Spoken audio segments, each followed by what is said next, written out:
Welcome, YouTubers. We have a very quiet room today. The I summer feel like was we're sold not out. gonna- The whole and We're not going to clap today because Okay, no clapping today.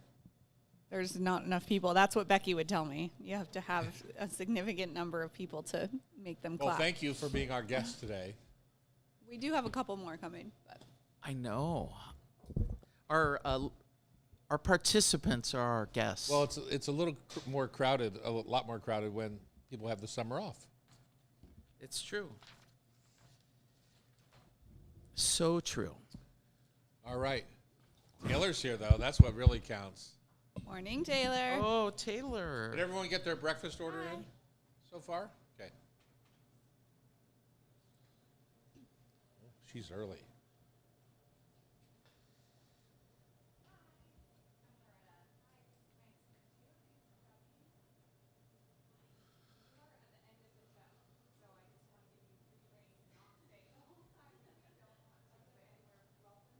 If you want to do, hi, I'm Tom. Happy to buy you breakfast downstairs. If you want to do office work or you can make with us. All right, good.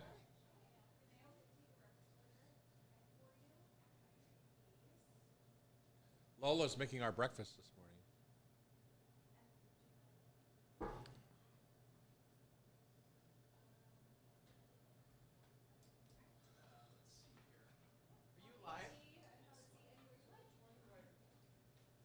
All right, we're going to get the show rolling here. If you're watching on YouTube, thanks for joining us.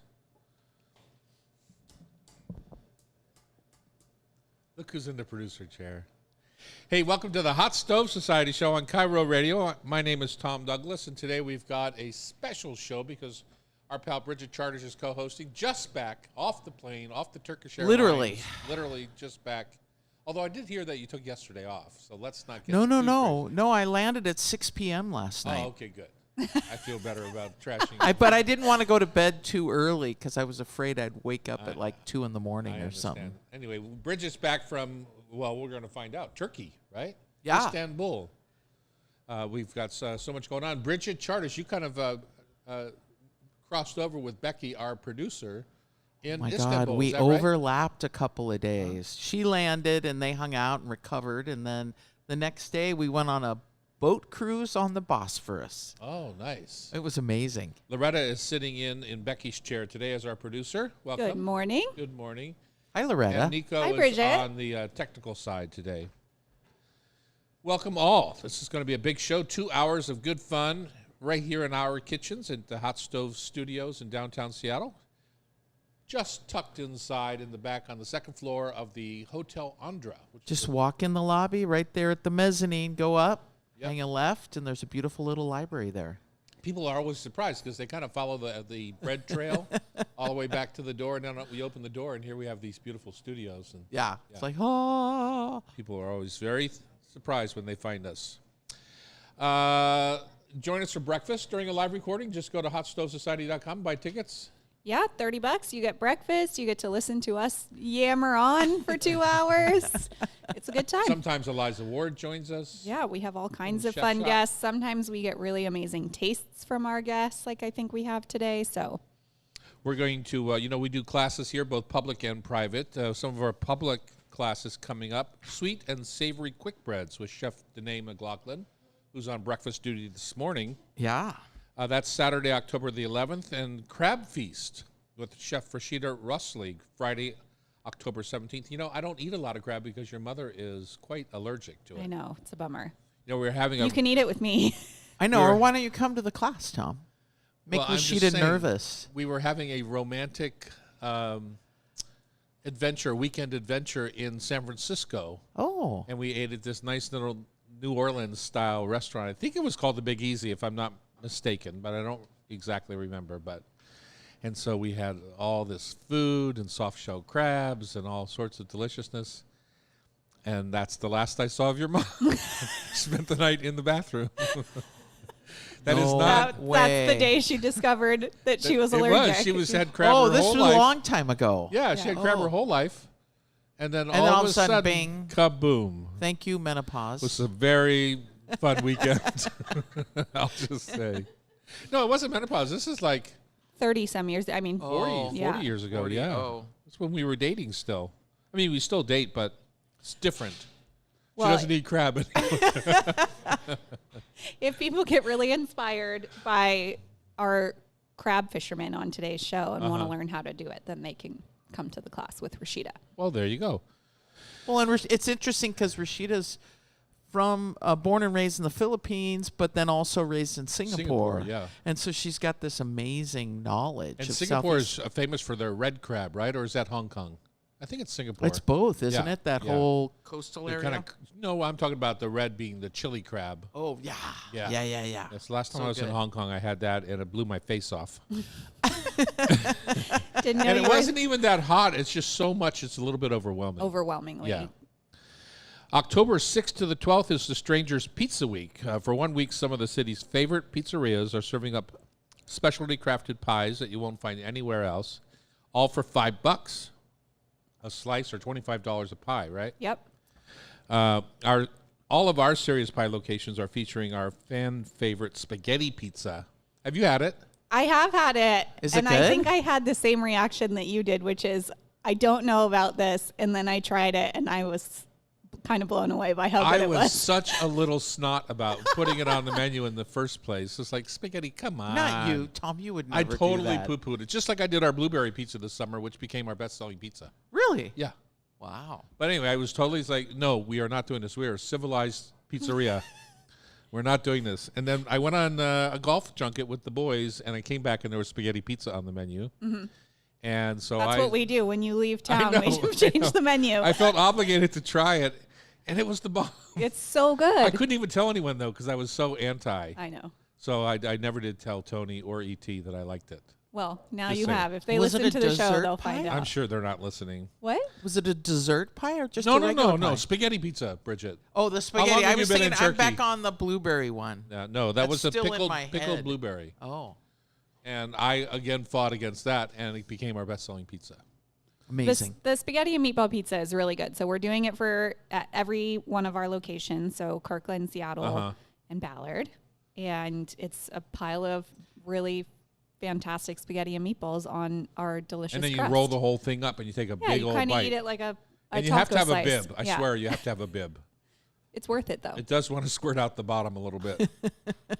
But it's super good, and I liked it without the meatballs and stuff. That plain kind of garlicky spaghetti on It's top kind of of a the tomato soft, pie. the soft texture against the crispy pizza crust, and yeah. it just works together. Well, so I'm going to find out for Interesting. yourself. Yeah, check it October out. 6th to the 12th is the way to do it. Strangers Pizza Week. On today's show, Bridget, you're going to share a little bit about your recent vacation Yeah. and a little bit about Turkish cuisine. Maybe what you've been before, right? No. Oh, I thought you had been before. So No. what you heard and what you found are maybe two different things. We're going to find that out. 100%. Yeah. We're going to celebrate fall squash with Frank Gonzalez Jr., president of Charlie's Produce. You know what's funny about that? I used to buy from Frank's father. This is getting ridiculous. For years. Frank's Quality Produce in the Pike Place Market. I love that. It's my Yeah. favorite spot. Yeah. We're getting a jump on Thanksgiving. I'm going to talk a little bit about my Thanksgiving class coming up because people always say to me, I went to get on it and it was already sold out. So now I'm letting our listeners know early Well in advance. because nobody's thinking Thanksgiving right now. We're not even through Halloween. Right. Annie loaded January classes. Did she really? Oh, my God. Anyway, so we're going to talk a little bit about that. It's National Seafood Month. If you're a regular listener to our show over the years, we've done a whole month of October on different Seafood 101 series. Katie Gatto from Keyport dives deep into the world of Alaska king crab, which, by the way, even though I grew up on the mid-Atlantic with blue crabs, delicious, and got to Seattle and had tons of Dungeness crab, delicious, there is a special spot in my soul for king crab. There's just nothing better. It's to me, nothing- it's to nothing me. that- quite like trend it. there, Tom, is the crabs got bigger. bigger and bigger Yeah, they and did. bigger. Well, there's something about biting into a chunk of that Maris crab leg, that one joint of the crab that's just thick and Yeah, it's 4 ounces of meat in yeah, one. Yeah, Yeah. it's the bomb. Anyway, we're going to talk a little bit about that. Love it. Christina Wood is here from the Temple Pastries. and that's a new book by Sasquatch and Christina. Inspired flavors from the Pastry Temple. And Loretta, you said her bakery is... It's down on Jackson. So in Seattle on Jackson. Jackson's a very long street. 2525 Jackson, I think. 25th and Jackson. Is that right, Christina? Yes. Oh, there you are. 25th and Jackson. You know, I used to go out to, I want to say 19th and Jackson at R&L Barbecue. Are they still there? You don't know. That was my favorite part of Jackson Street. She's had her head down writing a book, Tom. We're going to. Eliza Ward from Chef Shop is going to teach us about craft chocolate. And apparently I've been challenged to ask her questions she doesn't know. Absolutely. That's what I heard her say when she came in is, say, please give me all the questions that I good. don't know the answer to. We can work on that. And, of course, we're going to wrap up our show with Food for Thought Tasty Trivia, which we do every week. Yes. Some people say it's their favorite part of the show. It's mine. Well, you lose every week. How is that possible? I love all the questions. I was saying to you learned Becky, something. Well, yeah, it's amazing That's the our questions goal. she comes up with. Bridget, I'm going to start with you on this because I imagine you have quite a few favorite tastes of your last week being in Turkey. Oh, my God. It kind of kept me up a little bit last night. Just thinking about what your favorite was? Yeah. Like the most bizarre or the most delicious. I mean, it's tough to put your finger on it. But Well, try. I will. We were out on this boat. It's called a gulek. And we flew into Dalman, drove past Marmaris out to this little teeny village. I love Marmaris. Yeah, it was beautiful. And then we dragged our marmalade. dragged our suitcases through the sand and dirt, and these ribs came and picked us up and drove us out to this 100-foot boat. It was hysterical. And so there we were for a week. It was fabulous. But one of the nights, we pulled into this beautiful bay. We had a view of the island of Rhodes, just unreal. And the skipper turned on the lights that were below the boat. Mm-hmm. And the fish went nuts. We saw calamari zipping around and needlefish, and the skipper saw the needlefish. He's this handsome guy. Boom, just put his gear on and dove in, and he caught about 4 or 5 big needlefish. And we were like, we're eating those? Because I remember seeing him in Hawaii. Sure.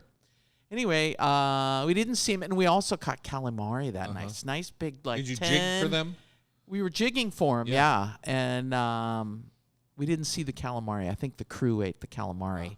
But we, a couple of nights later, had the needlefish for dinner, and they basically cut it like a saddle.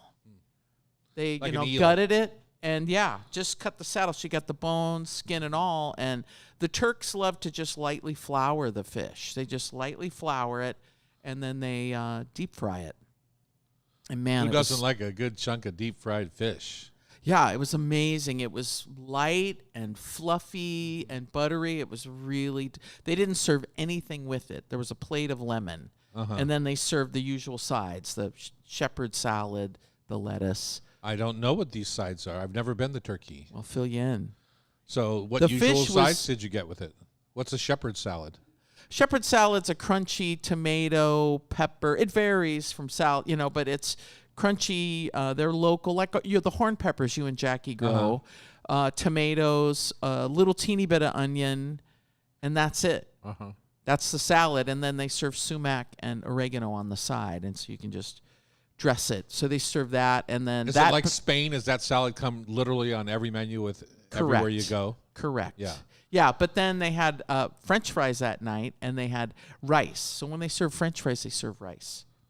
And then yogurt, like a tzatziki-style yogurt. Yeah. Sounds delicious. The fish was amazing, though. It was so delicious. I mean, and that was like the most kind of shocking thing. It was good. All right. Well, we're going to find out more about this trip, not just that one dinner, but more. Yes. On Cairo Radio, it's the Hot Stove Society Show, 97.3 FM.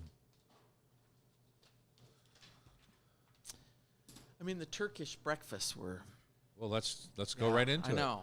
We're back here in the kitchen on the Hot Stove Society Radio Show. It's Tom Douglas. And Bridget Charters. recently returned, and Loretta is over on the mic. Loretta, when you hear Bridget talk about Turkey, her recent trip to Turkey, she It got makes back. me want to go back. You've been. Oh, I you've have been? I have been, yeah, but in 2012, so not for many a moon. So that was your college graduation. That was my trip. graduation present. Yeah, kidding. My mom and I went on a trip to Istanbul and Cappadocia, Ephesus. no, we did Istanbul and we did Jordan and Israel. Is this the one where you got chased out of Jordan into Israel Yes. by a? Oh, it just Machine guns. got a little bit sketchy for a Got a minute. little bit sketchy. Yeah. But Istanbul was amazing. The food is incredible. Yeah. And I've been wanting to go back. Mom's going back in a couple weeks. So I know. She's, There's landing in Istanbul to soften her trip to Africa. So she's landing Yeah. for 3 days in Istanbul, kind of getting her Chilling wits out. about her, then heading down to Africa for a couple of weeks. Are you putting her up at the peninsula? She can put herself up anywhere she wants to go. There's As Loretta some- knows, everything I've done in my life and coached her to do in her life was to give herself options. yep. Oh my So God. Jackie yeah. has options. Yeah. Beautiful. Beautiful. My favorite when I was there was the kefta kebab, like kefta with every meal. I love any kind of meatball Yeah. situation, So but good. I had never had kefta as good as the ones in Turkey that Yeah. I had. And what do you think kefta is? What do you think of it as? Well, the Turkish ones that I had mostly were on a skewer. Right. So ground beef and lamb mix on a skewer. Did they put bulgur in it? Bulgur wheat? Not always. No, these ones were more meat driven. Other Okay. places I had it was the more meatball style. But Because just the really recipes I've simply read grilled. are sometimes are like 25% bulgur wheat, cooked Yeah. bulgur Yeah. wheat. Either it's bulgur or breadcrumbs or The rice. Turkish kefta, I think the Turkish kefta are more meat. More meat, meat-oriented. lamb and beef. Yeah. No pork. No pork. But yeah, it was most of the tourists. We stayed in the kind of touristy district there by Hagia Sophia, the Hippodrome. I mean, it's amazing flying in. So a friend of mine said just kind of Istanbul proper is 20 million. Really? It's So it's like Mexico unbelievably City big. that way. Huge. Yeah. It's just vast. And so then the outlying kind of suburban areas, the number bumps up. It's just like you just can't fathom it. As you're driving in, it's like, wow, this is big. This is big. But it was beautiful, and we just went right into the old center where Hagia Sophia is, and the Blue Mosque, the Hippodrome, and it's great. They have this trolley system, so you can kind of hop on the trolley and either go up to the Grand Bazaar or down. And we went to the Blue Mosque and then did a tour of the Hagia Sophia and the cistern. But what's big in Turkey are those rooftop restaurants. And the like views. red tile rooftops or No, just like Everything. building has a rooftop on it, whether it's a private home, an apartment, a hotel. is know. it hilly like Lisbon is hilly? It's unreal, yeah. Yeah. Yeah, and it's like Sausalito on steroids. Sausalito in steep, narrow streets time too. So you're looking at a map thinking, "Oh, I'll walk from here to there." No, you won't, because you're gonna be burned out on that first walk. But you can't. It's funny, you can't really hop in a cab and take a cab. No, because it's just the streets are crazy. And I was with on the second leg of the trip. We went in, flew south, and then came back. And my friend Hockey, who I knew from San Francisco, he lives in this neighborhood called Bebek, and the streets are the width of a car, like a little Cinquecento, maybe a little bit wider. So if you're going up this steep hill, nobody's passing you, so they make all the streets kind of one way. So give me a quick food day. So I'm guessing you start with some coffee somewhere. yeah.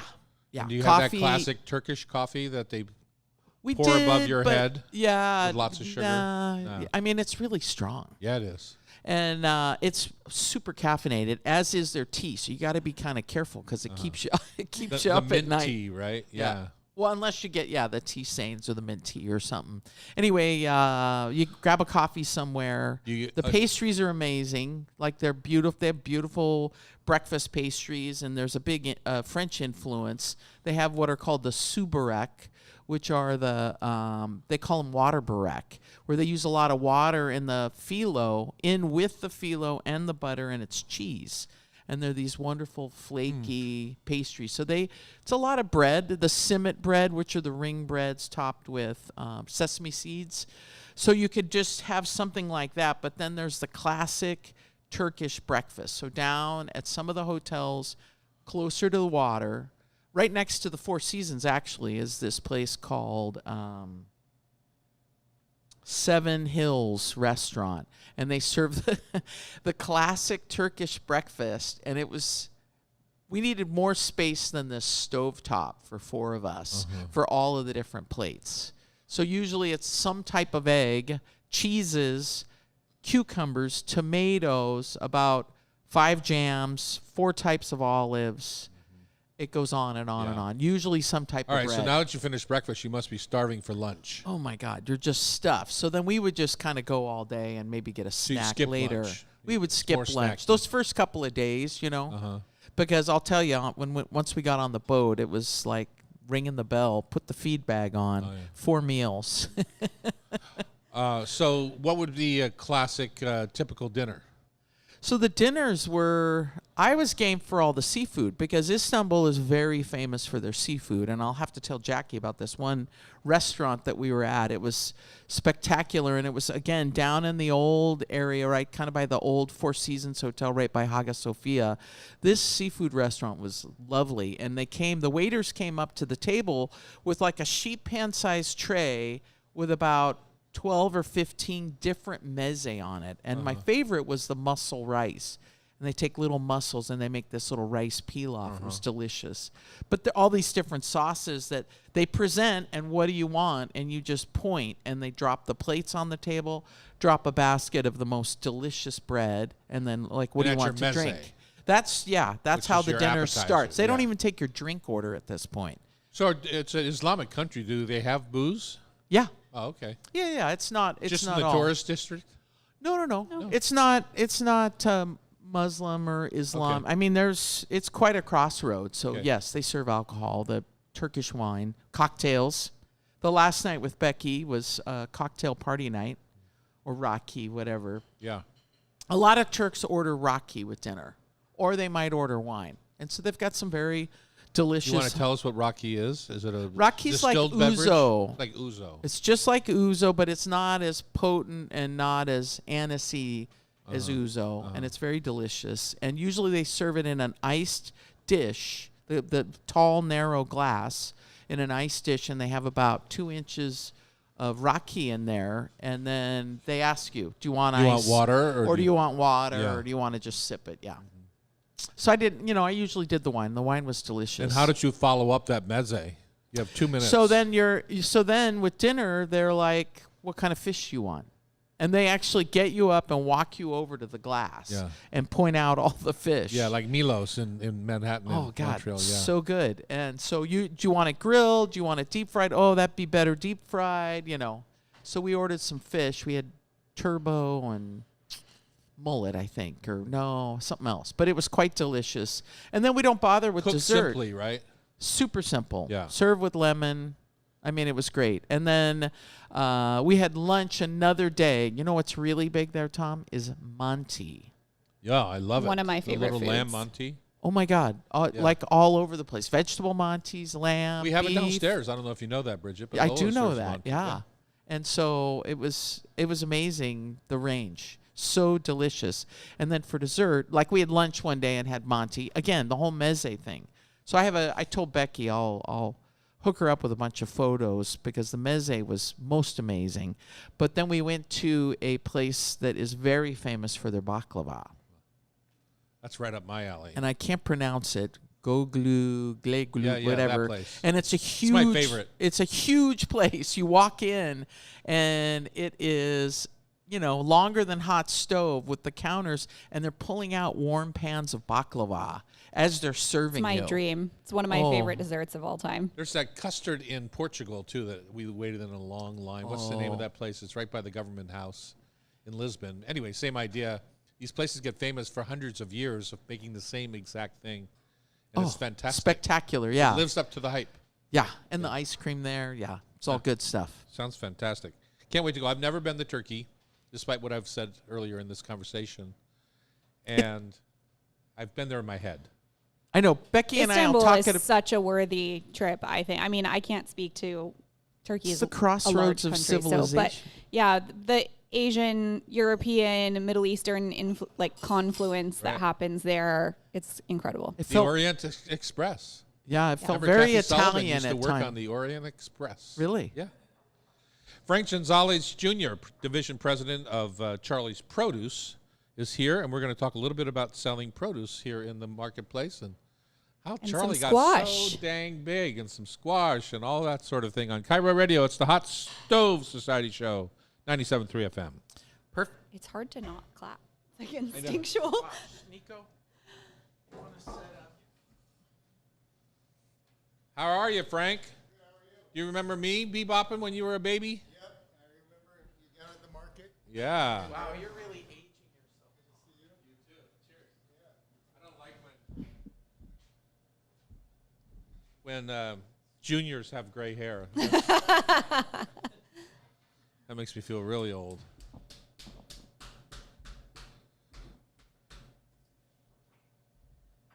Don't let me get in the way, Nico. Let's get that label off of that one.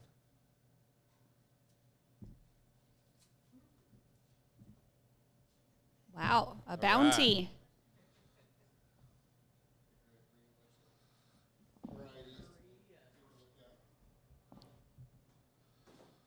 Good.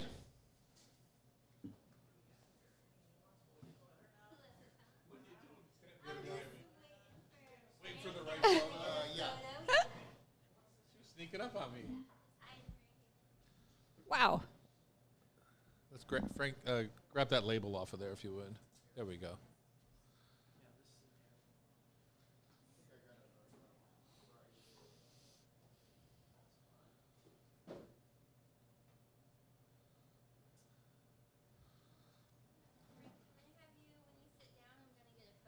Okay.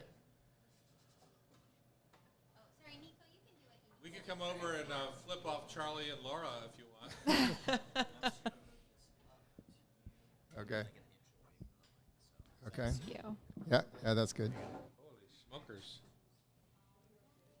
It's beautiful. That's a pile O right there. Beautiful. Thanks. Paparazzi here.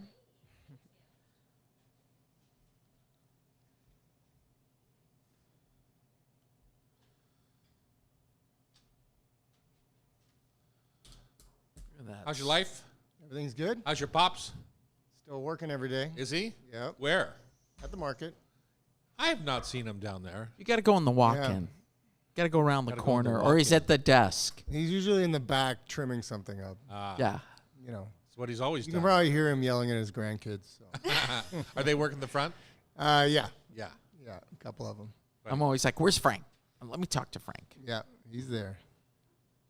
If he's not there, he's golfing, one or the other. That's where I'd be. Yeah.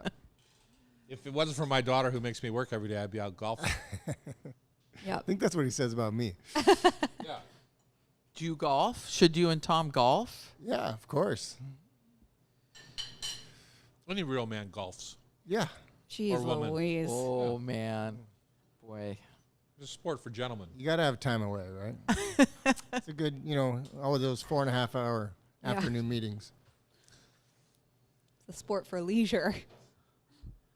That It's meeting. physically demanding.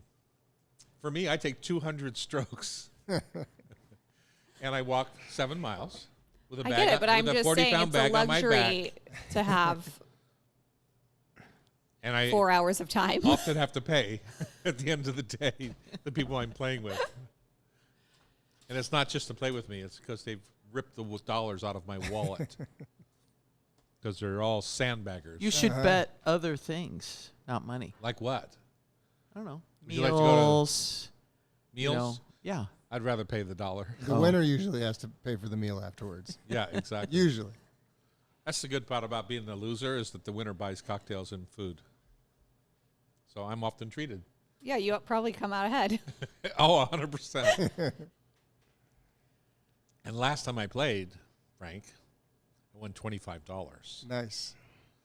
Are there I'm skins? not- Big winnings. I'm not declaring on my taxes, Are there by the way. skins games in town here like there are in Hawaii? Of course. Oh. What do you mean? There's skins game don't anywhere know. you can play skins. You know what a skins game is? Yeah, my husband used to go in Hawaii. Yeah, but you just glossed. What is a skins game? So you play, the skins game is there's points for each hole and... No. Okay. What is it?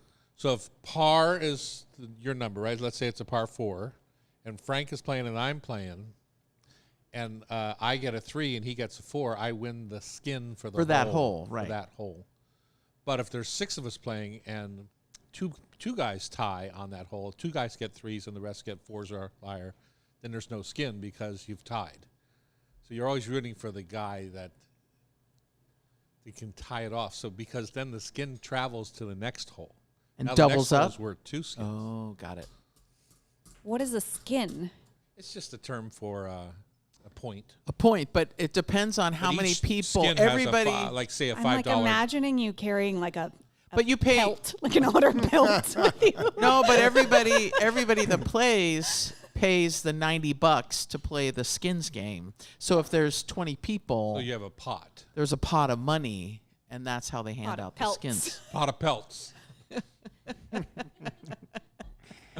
That's the goofiest thing They don't I've ever do that. heard. They stopped hunting seal a while ago.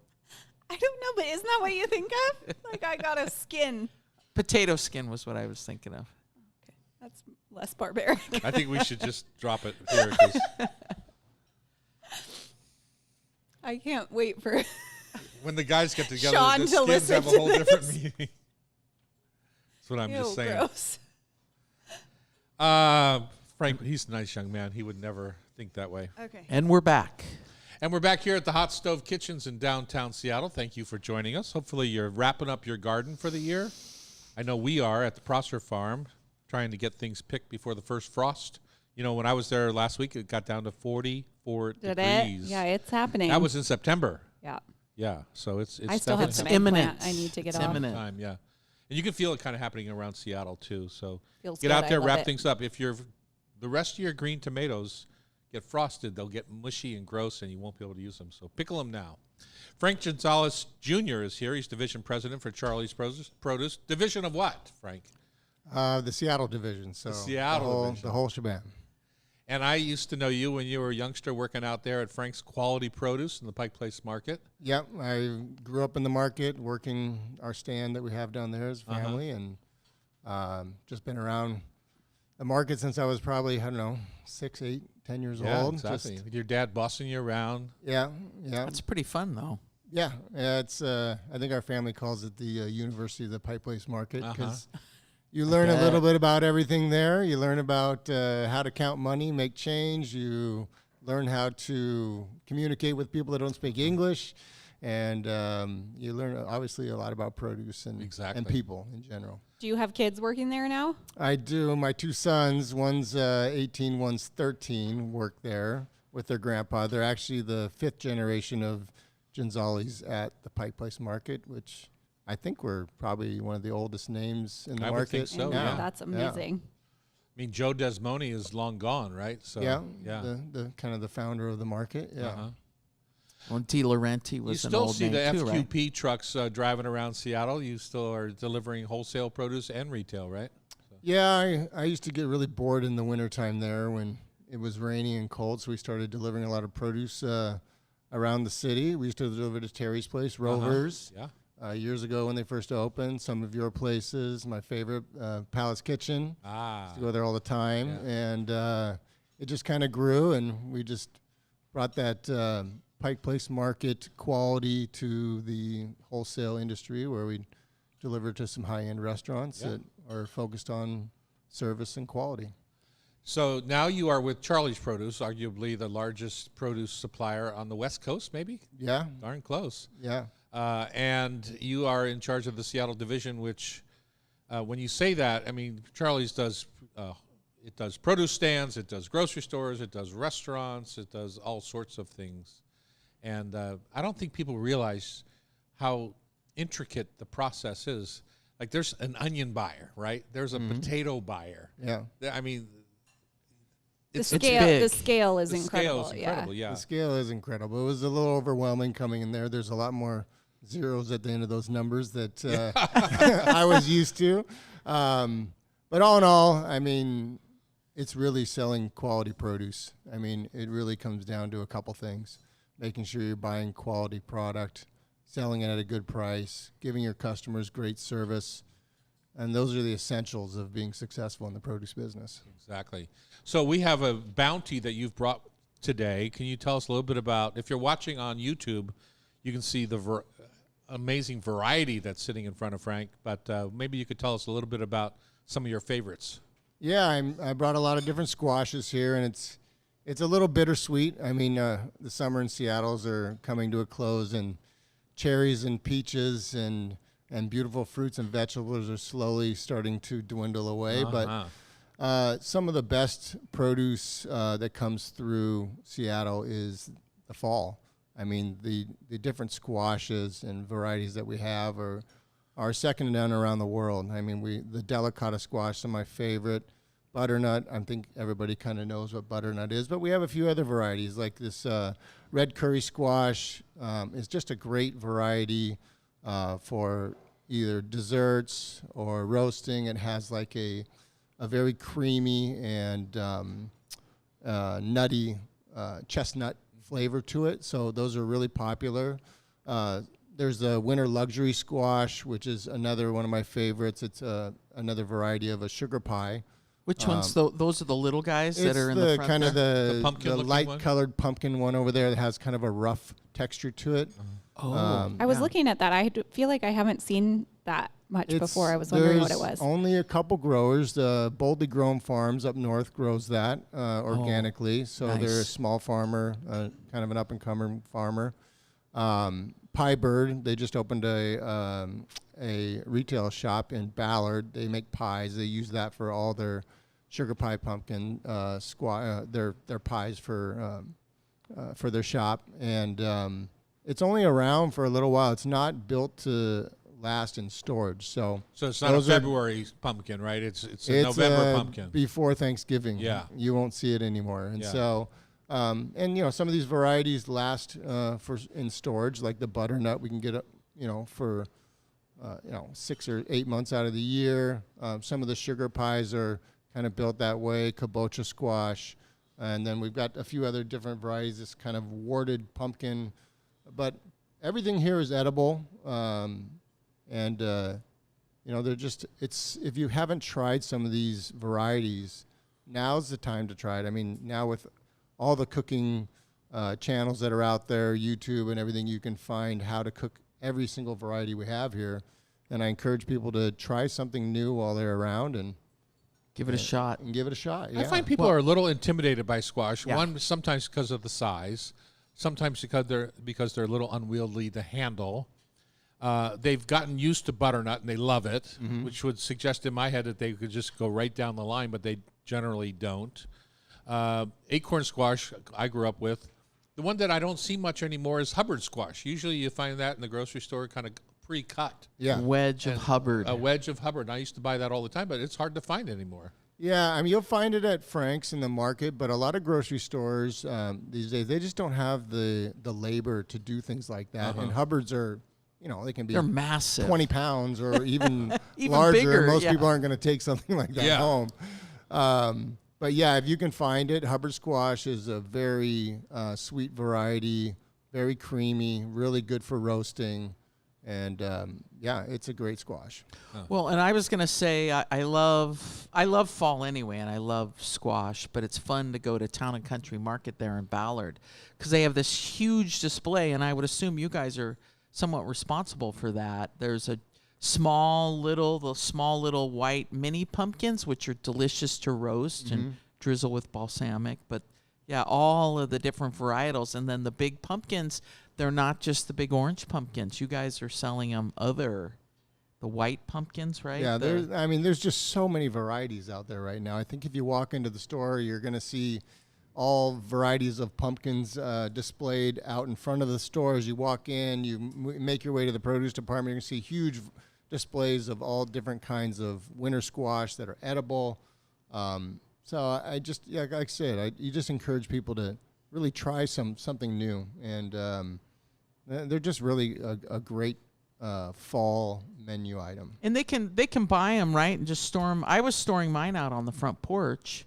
Yeah, I mean, you can use these for display and then just roast them go out on your front porch and grab one and roast it off for It's dinner. a different kind of gardening is when you're just taking apart your fall display. We're just picking our butternut now at the farm, and then we have to let them harden in we have a warm barn that, we can turn the temperature up.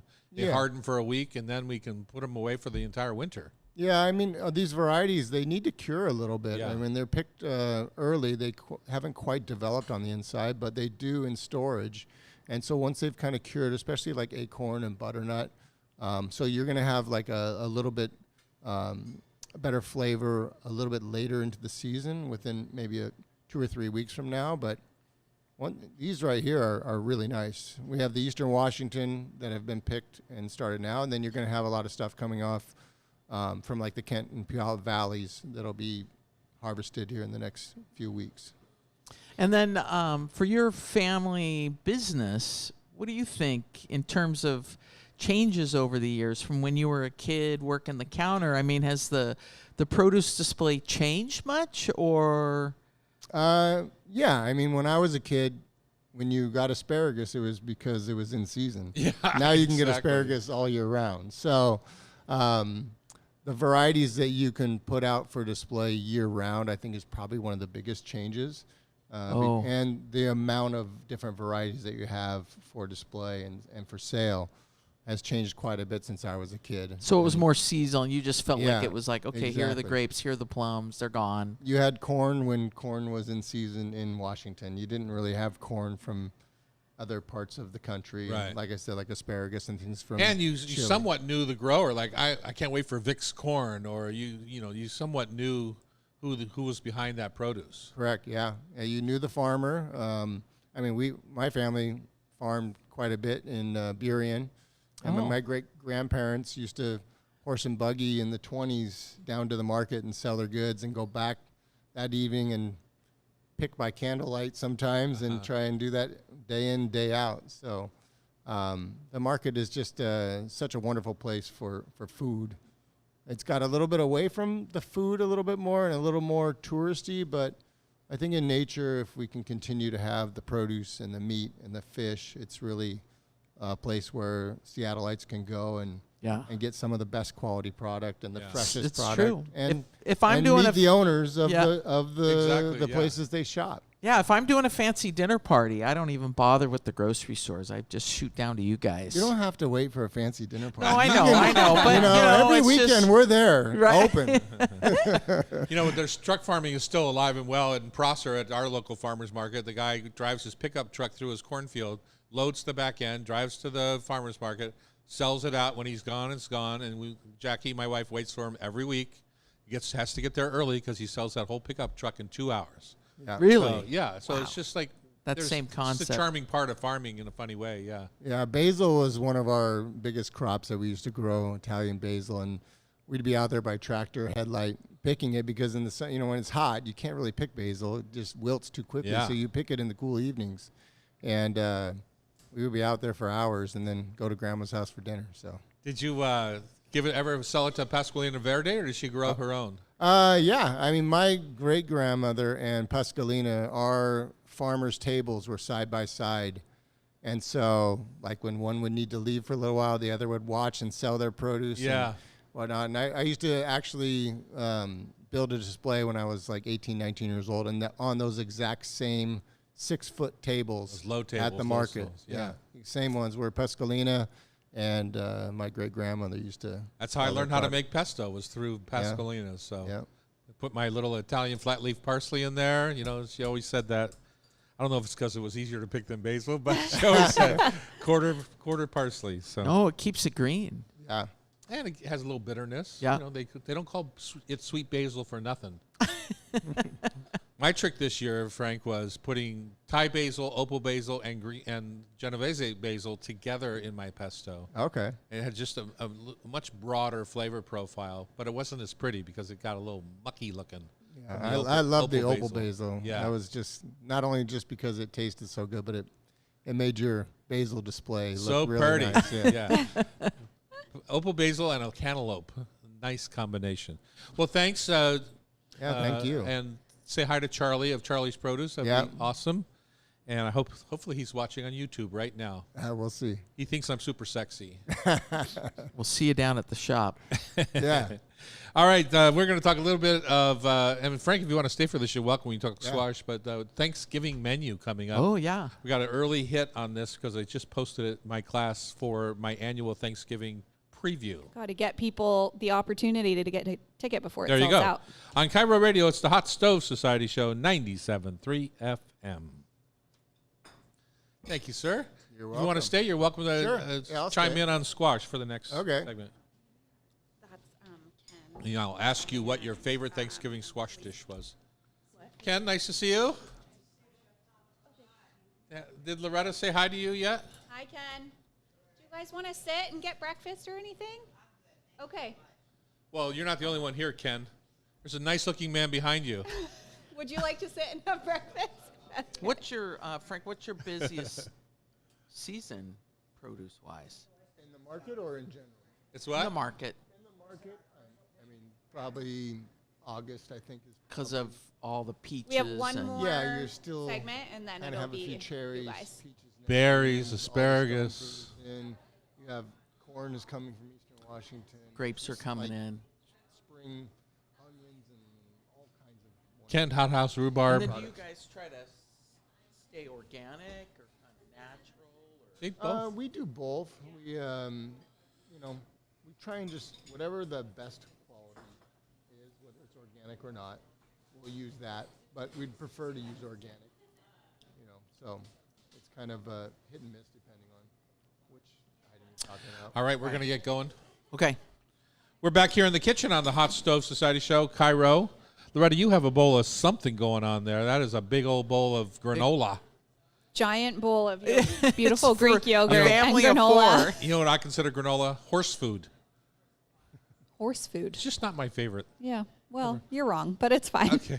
I've been wrong before. Well, and I got to say, the Dahlia granola is like it's crack. pretty- It's well, so good. It's a little different than the Oh, old typical, granola, old school. bulk granola you buy in the grocery. We're going to talk a little bit about Thanksgiving. Every year at the Hot Stove for the 11 years we've been open now, we do a little Thanksgiving primer.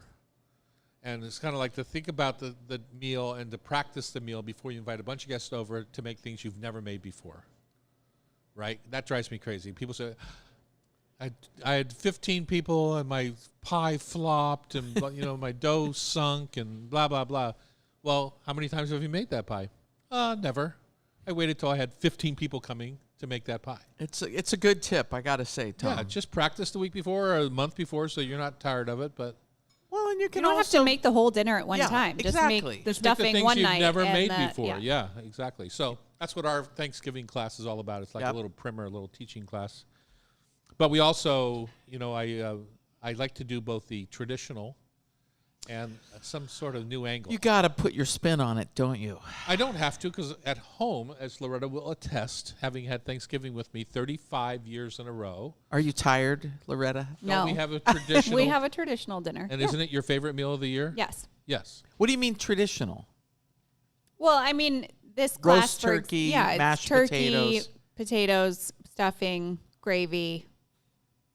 Who makes the Green gravy? beans. The gravy god. The gravy Gravy god. God yeah. does. I'm going to think about inviting him this year, the gravy god, to make our gravy. Who makes the pies? Loretta does. Yeah. Yes. Are you a god? S. Have you Goddess. earned the title? Pie goddess. My goddess. We're going to get that same caller who wrote us and said, "You are no god, sir." Yeah.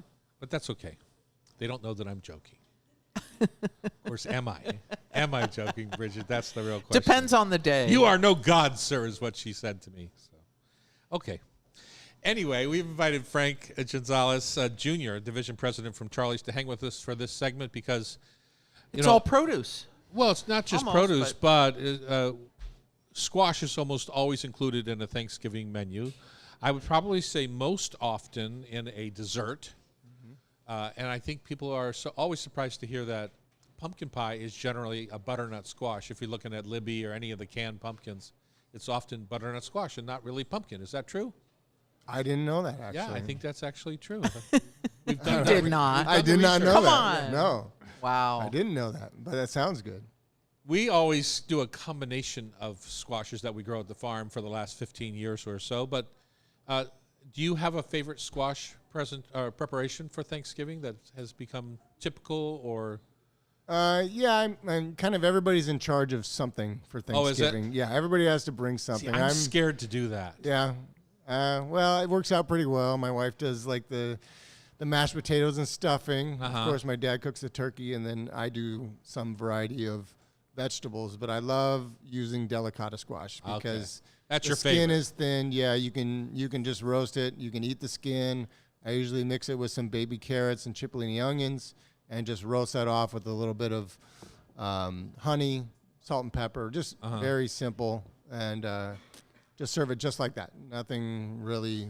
There's nothing really And to it. he's done in 15 minutes. He's done in 15 minutes, and the turkey is And he's still. on to football, and everybody else is. That sounds like a great Drinking plan. I good think. red wine. You seed it first, correct? Yeah, you're gonna probably cut it in half and then take the Lengthwise, seeds out yeah. lengthwise. Yeah, and then you can just make it little kind of half moon slices, as thick as you want. I would say a half inch to 3/4 inch pieces, and then you can just mix that with some carrots or kind of anything you want, really. Brussels sprouts, you could even It's a put 'em fall with. succotash. Yeah, something like that. And Yeah. do you roast it, or what do you do? Yeah, Saute I just it? roast it in the oven and take with foil on top so it kind of steams a little bit, and then I take the foil off and let it kind of glaze and cook a little longer so it's a little sticky and kind of has a little black hint to it.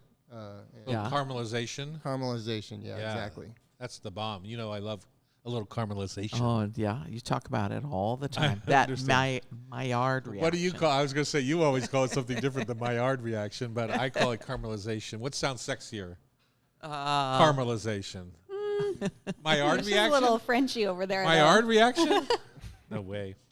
Anyway, so at our class, thank you, Frank. At our class, the classic menu includes a butternut squash salad, Okay. not necessarily the pie, coffee bean stuffed turkey, which I think that is what it probably is the most unusual part of my traditional turkey. And the only reason for it is what? Loretta, I've told you this before, but you didn't Aromatics. listen. Flavor. Huh? Aromatics. The aromatics, right? It's just I didn't listen. you didn't listen.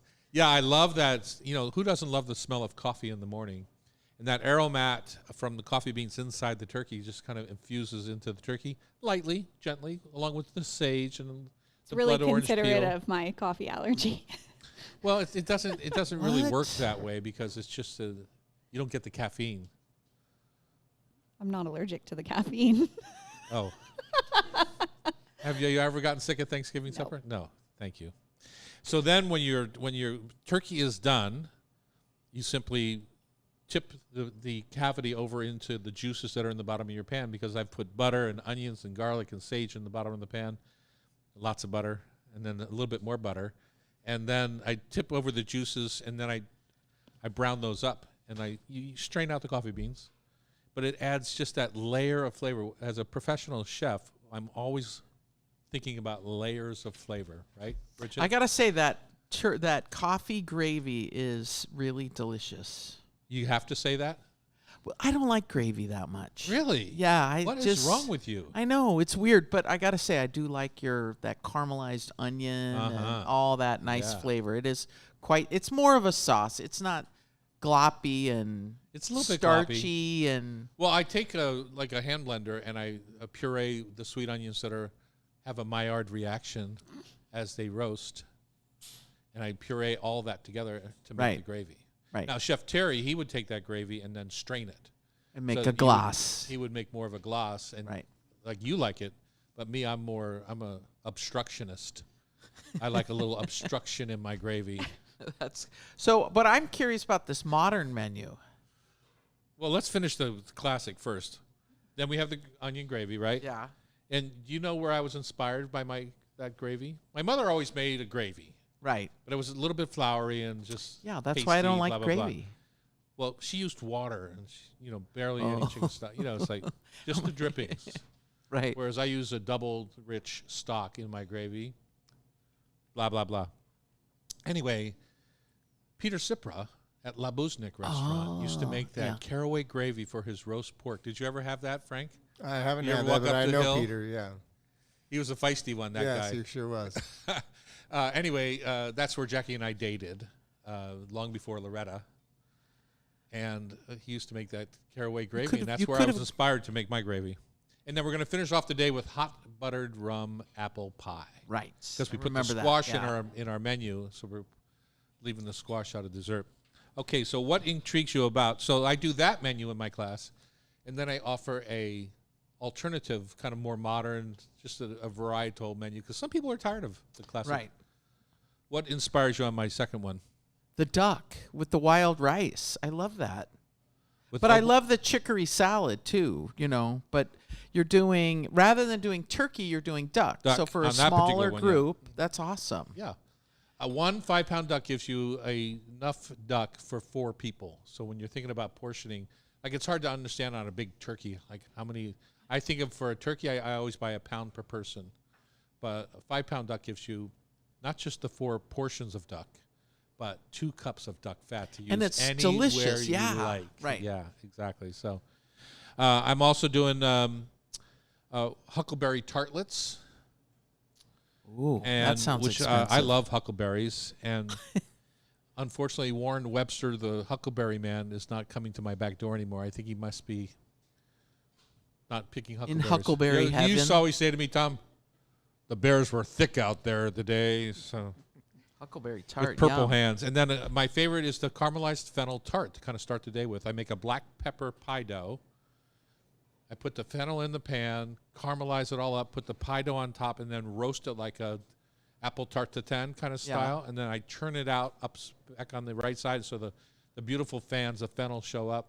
Nice. Caramelized, delicious. And Frank's here, the chicories. Mm-hmm. That's all the Chicories. radicchio, the Yeah. endive. What else? Do you get it from the guys up in Falls City? I get all of our chicories from Boldy Grown Farms. Up in Skagit. north. Yeah, they have like 10 different varieties. There's Treviso, Castelfranco, Rosa, Sugarloaf. I mean, there's just a million varieties that they do so well, and that's the season Makes right a gr- now. makes we a just great actually salad. got our first huge shot in from them this morning. Oh, Loretta, we when gotta is go the down. class The class is on the 15th of November? of November from 5:30 to 8 p.m. There's a lot of food included. your There's some appetite. take home. There's beverages. I mean, What's it's the gonna take be a- home? I'm going to be curious about that.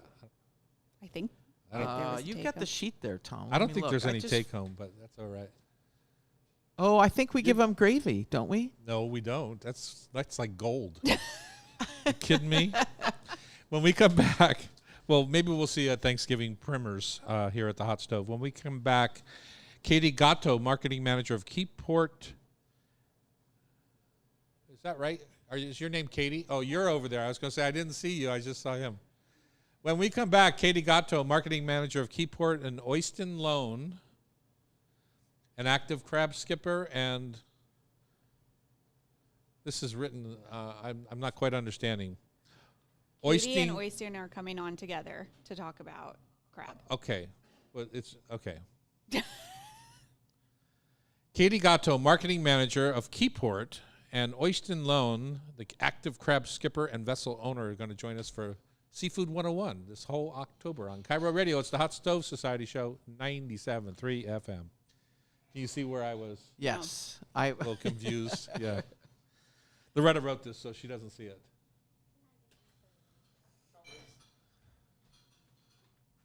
My Eggs Benedict is getting cold.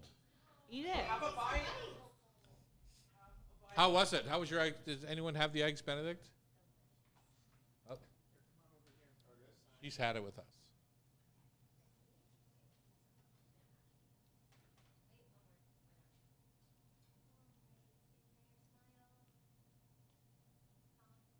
I'm trying. You're the Grinch. It's hard to smile.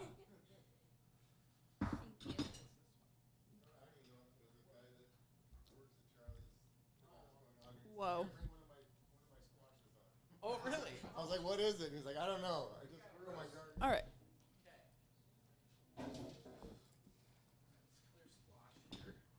I can sit there. It's not going to hurt anything. Oh, okay. Put the crab right in front of it. Unless you're taking it back with you. Katie.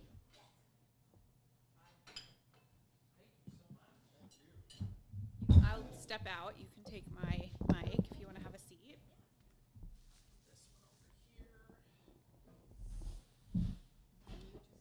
I didn't see you back there, Katie.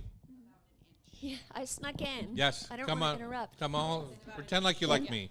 Come all the way to me. Or bring the mic to you. Your choice. How's that? Good. Let's stay right on top of it. Did I pronounce your name correctly? Yes, you did. Okay. Very good. Inch. Okay. Yep. Looks good. There you go.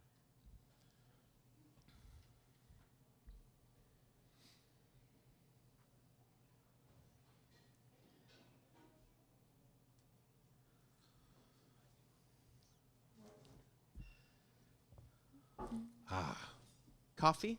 A little bit more. I might do the same. Yeah, no problem. No problem. Excited to be back. Yeah, yeah.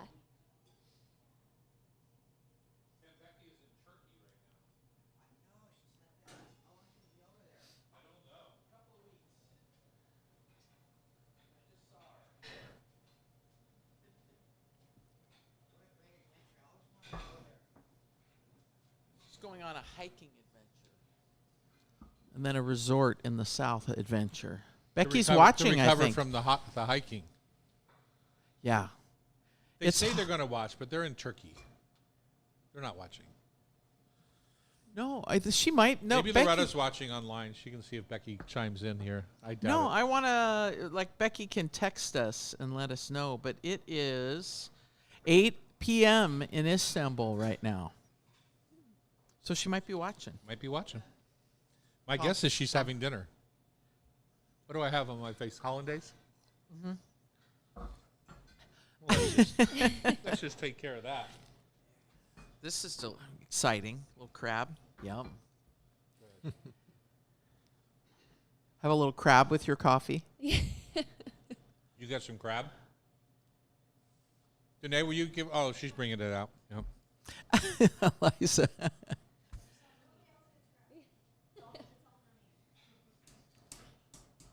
I know. Tanae left. She's It's not just scapato. Keyport, right? It's Keyport Fisheries. Grabbed the Just crab and Keyport. left. Keyport. Yep. yep. Exactly. And are you a seafood distributor? What do you? How do I? We process and distribute. I understand that, but how do you? I have to say something other than Keyport because it doesn't explain to our listeners what you do. Oh, A locally owned seafood processing and Fam- distributing, family owned. yeah, Okay. family owned. All right. And Oyston, you have the boat FV Confidence Confidence and Pacific Mariner. and Pacific Mariner. Pacific Mariner. Yeah. Right into the mic there. Pacific Mariner. Perfect. Okay. You're getting geared up, right? Yeah. Yeah, we're getting ready. We're all flying up here on the 6th, and hopefully our quotas are issued and we go fishing. Wow. Yeah. Heating the boat up there. Yeah. Yeah. Both boats are in Dutch Harbor and ready to go. You look so calm. You don't look like those strung out crab fishermen that I know. Oh, there's quite a few of those too. It's a crazy. We are business. back here in the Hot Stove Society Kitchens in downtown Seattle at the lovely Hotel Andra, our host hotel for our studio here. Beautiful little boutique hotel. Come and stay. Watch the radio show. Yeah, then maybe have supper or breakfast at Lola downstairs. Why not? Why wouldn't you? Or go to Neb. staycation. Go to Neb. Yeah, exactly. Katie Gatto, marketing manager of Keyport, which is a family-owned fishing and distributing, processing seafood company here in the area.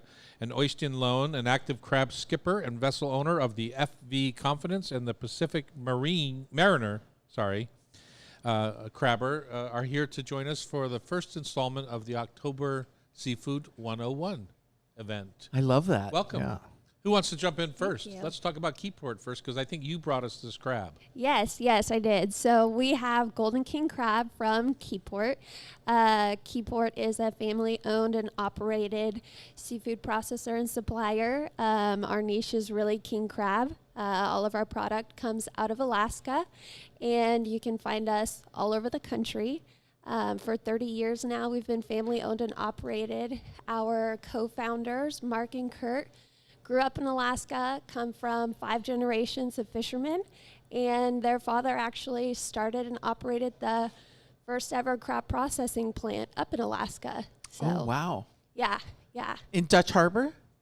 You know, I don't know where the plant was. I know it was the first, though. Well, that's good to know. Yeah. And people are immediately going to say, well, golden crab. What's the difference between golden crab, red king crab, Ophelia crab, Bairdi crab, all those? Because you probably catch Yeah. and process all of those. We do, yes, we do it all. I like to compare golden king crab and red king crab like cousins. They're very similar, but there are some differences. They're 2 separate species. One of the biggest differences is where they live or their habitat. So red king crab are going to be along flat ocean bottoms, and the golden king crab are out in the Aleutian chain, and so this is the arm of Alaska that extends out towards Russia. It's got around 40 active volcanoes. They're all very remote and inhabitable islands. But they're crawling around these rocky volcanic surfaces under the water. They're going to be fished a lot deeper as well.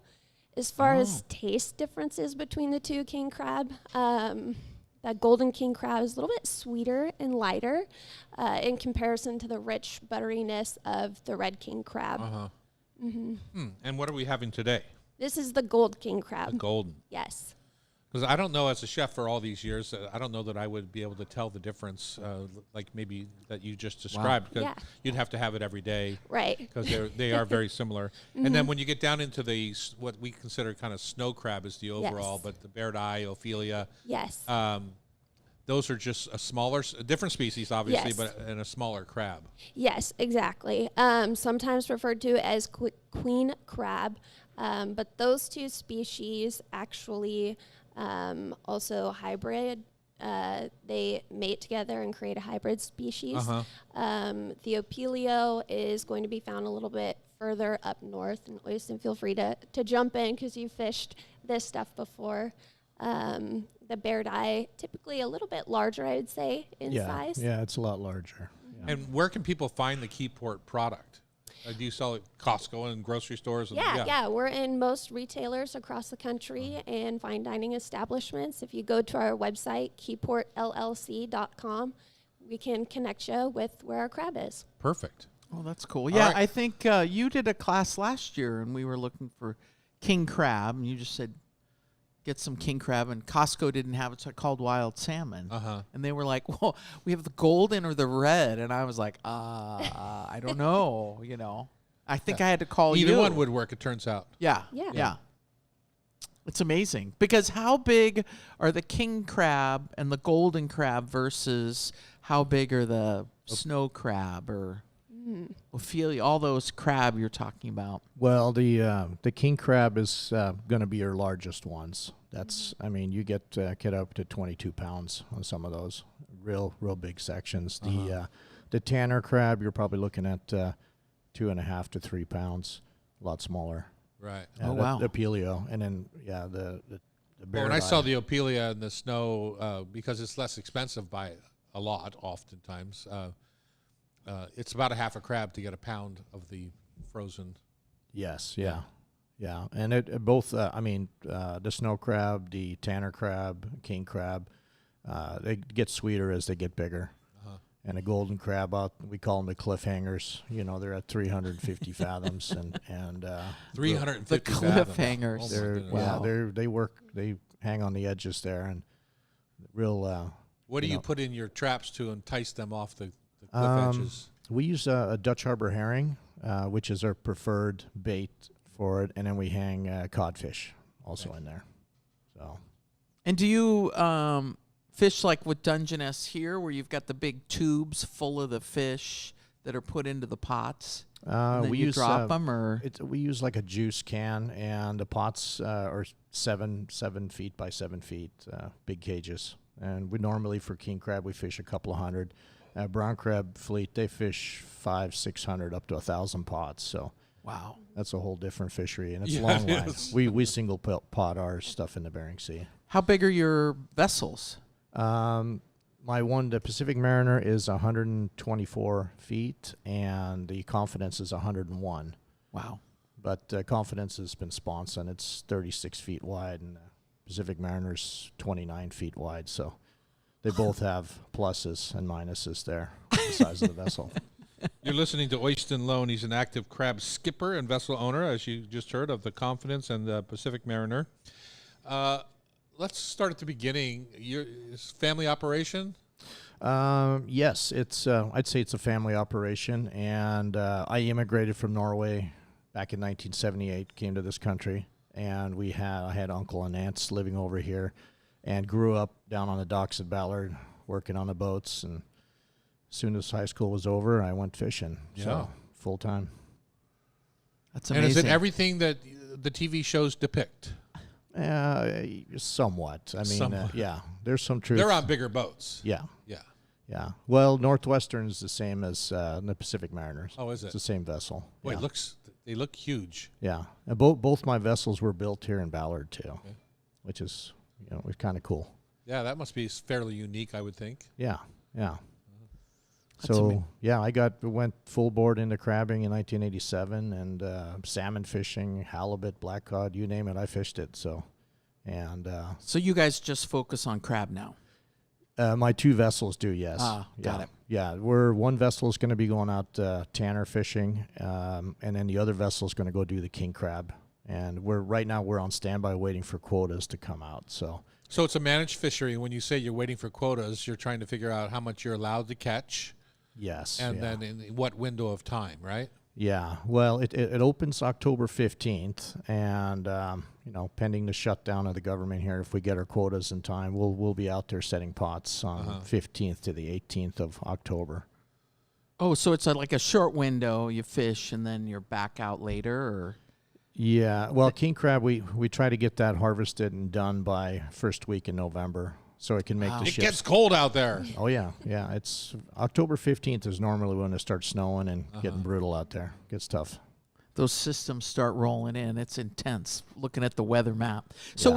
what's your day look like? It's Thursday. You're going out crab fishing. What happens? Well, we first we got to go get up to Dutch Harbor. Get the pots packed on, and then go out and we get tank checks and stuff like that by Fish and Game. Coast Guard comes down for a visit, make sure everything's safe, and then we head out. And there's no rush. We can go anytime. Just opening day is the 15th, so we'll get out there, set our gear, and go get another load of gear, and then we'll fish 200 pots probably. And let them soak for 3 or 4 days, and then start moving them around. And we keep, depending on what our quotas are, we have to keep pretty strict counts and stuff like that, so we don't go over our numbers. Do you have somebody on your boat that's from fisheries, or you just call it in? No, we do all the math ourselves, depending on what you have. And we have observers that go with us, and they kind of look at the crab and weigh them and stuff like that, and look at what other species we come up. But we'll have probably 10 or 15 observers, and I think our fleet's going to be about 30 boats this year fishing king crab. So Wow. So the ABSC is who kind of keeps an eye on that fishery to make sure we're not overfishing. Did we ever determine what the issue was 3 or 4 years ago when the big die-off happened?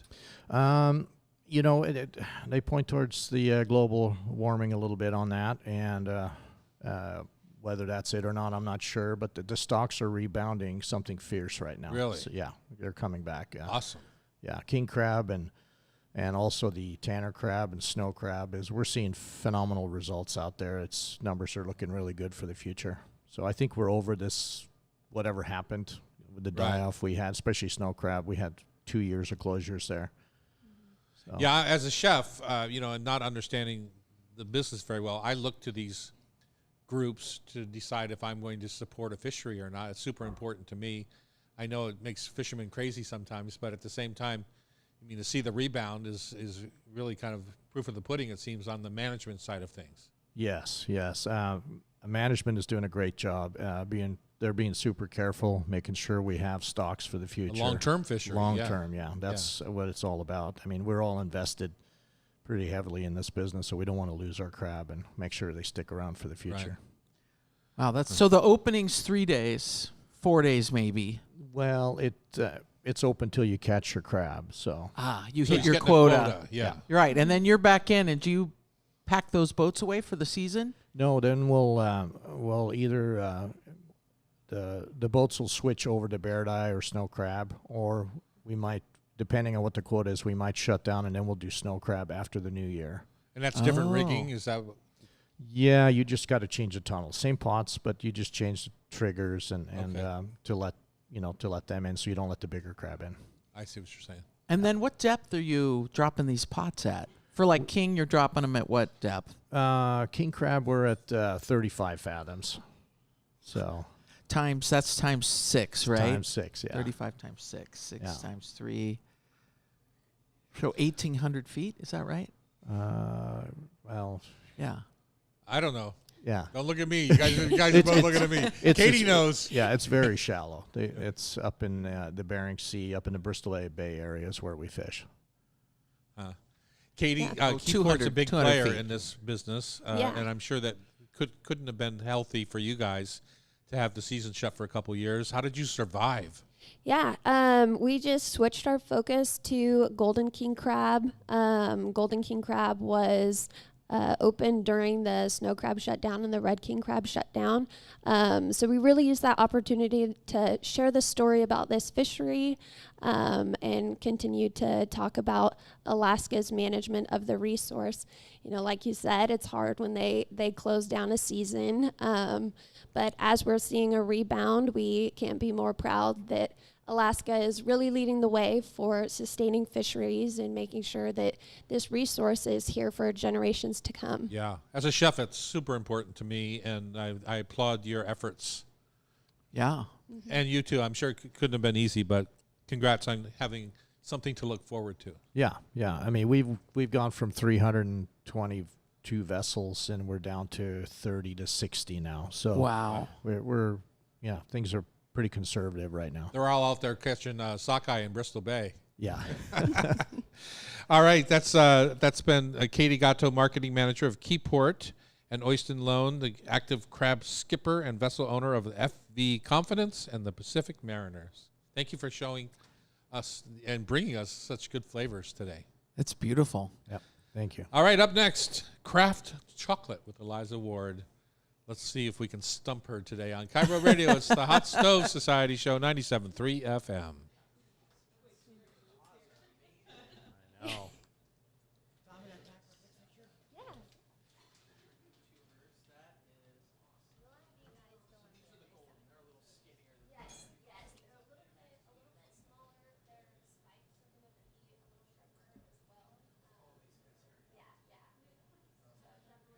Come on back here, team. You bet.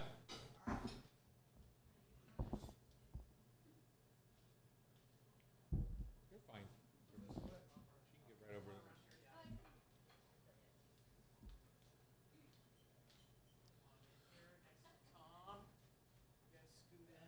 All right. Pretend like you like me.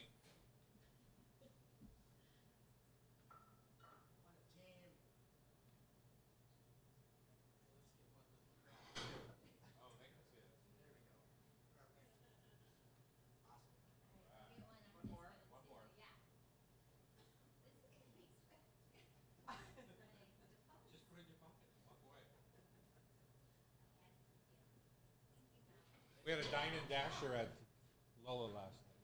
It happens once a week, probably even all of us. Thank you. Say it again. Third what?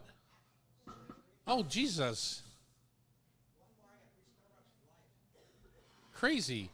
And then you can get rid of that walker at some point? Yeah. That's a long haul. Lost a lot of weight. Yeah. Yeah. That's a lot on you. That wouldn't even look like a fingernail on me. Good. Working hard. Have to deal with this one every day now. She joined the company, so. Really? Okay, fine. Hey, are we doing a video after the show today? You want to do on how to cook a whole crab or? No, I don't have a whole crab to cook. Unless you brought one. No, I'm going to just do crab legs. Crab legs. Yeah, Okay. wok fried crab legs. Okay. Yeah. You want to do it after? Yeah. Okay. We can do it and send it to you if you want. Yeah, I'll just record it and send it to you. Great. Yeah. All right. It's a deal. See you next week. Thank you.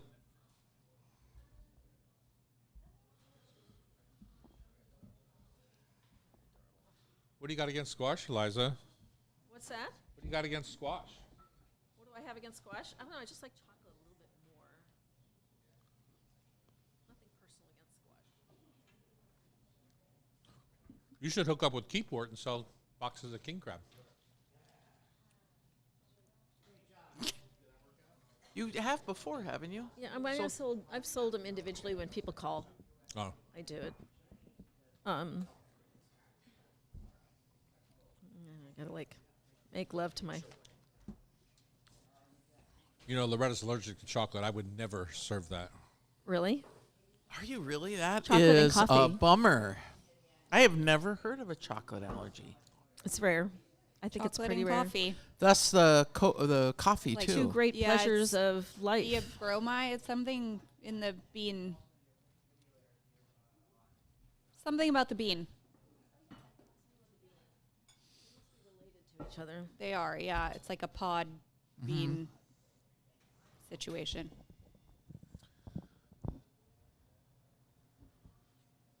Yesterday I was at the frame shop in Ballard, and they were selling this melt away or melt chocolate. What's going on here? You and Taylor having something going on? Yeah, we're having a little love affair. So, melt away And chocolate. the flavor was toast and marmalade. A melt away It was chocolate. called like a melt. I think was the name of the brand, Melty or Melt. Oh, that's a Yeah. British brand. Yeah, and the Yeah, the they have all flavor these profile was inclusions. toast and Th- marmalade. Yeah, they have these very British inclusions. Yes. Yeah, I brought one back from New York. I went to New York over the weekend and went to Chelsea Market Basket.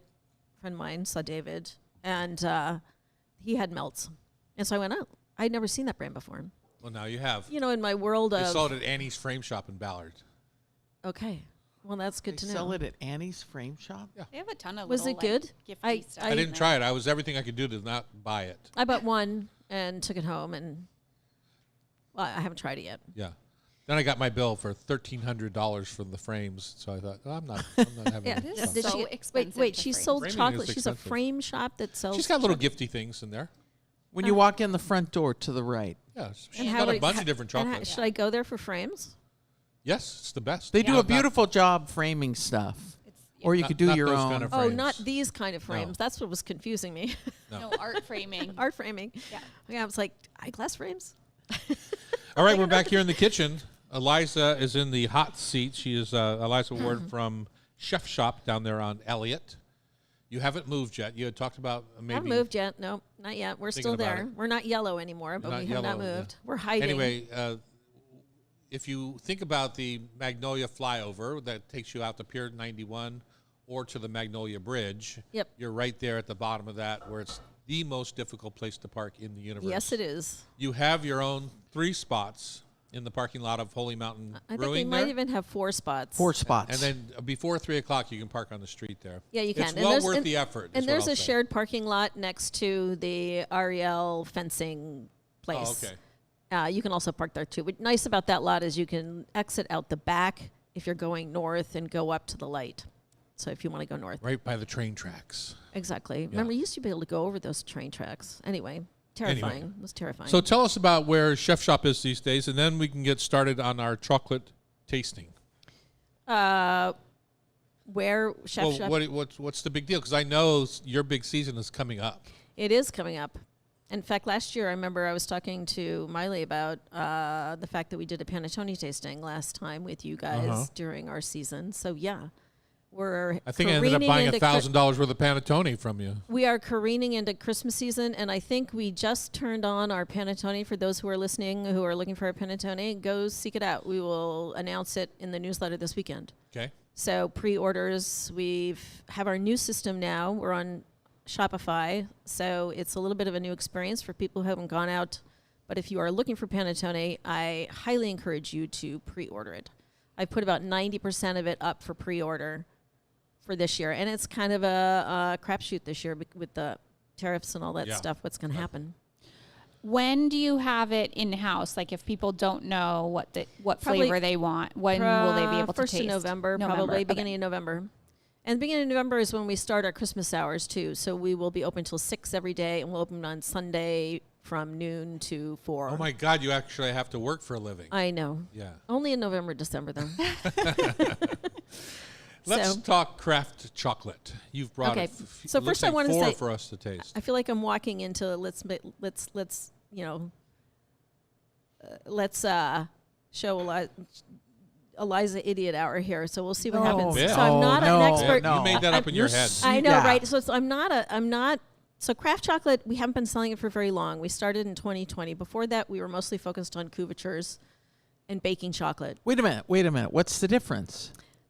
Well, mostly it's production is a big difference. Price is a big difference. Couverture is really focused, if you're going to look for baking chocolates, on flavor, consistency. Most of them are blends. You can get a few single origins, like... so couverture would be like a French chocolate shop, right? No, it'd be like Valrhona or so the Calbo, actual bar that you're right, getting. Or the Fèves, which I Okay. have some here if you want to taste them. The Fèves that are consistent. There's a consistency in flavor. There's a consistency in quality in terms of the percentage of cocoa butter that's in there.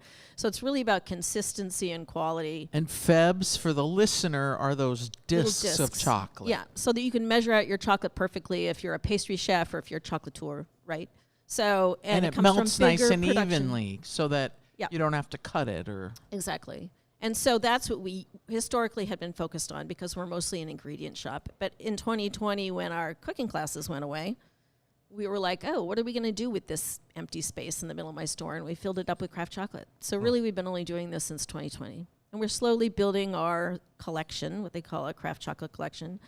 And what I brought today was some of our makers, all of whom are going to be at the Northwest Chocolate Festival this weekend. Oh, this weekend. In Bellevue. And so 2 of them that I'm showing today are actually going to be at our shop. For those listeners who are listening live, we are having a tasting at our shop tonight from 5:30 to 7:30. It's open house.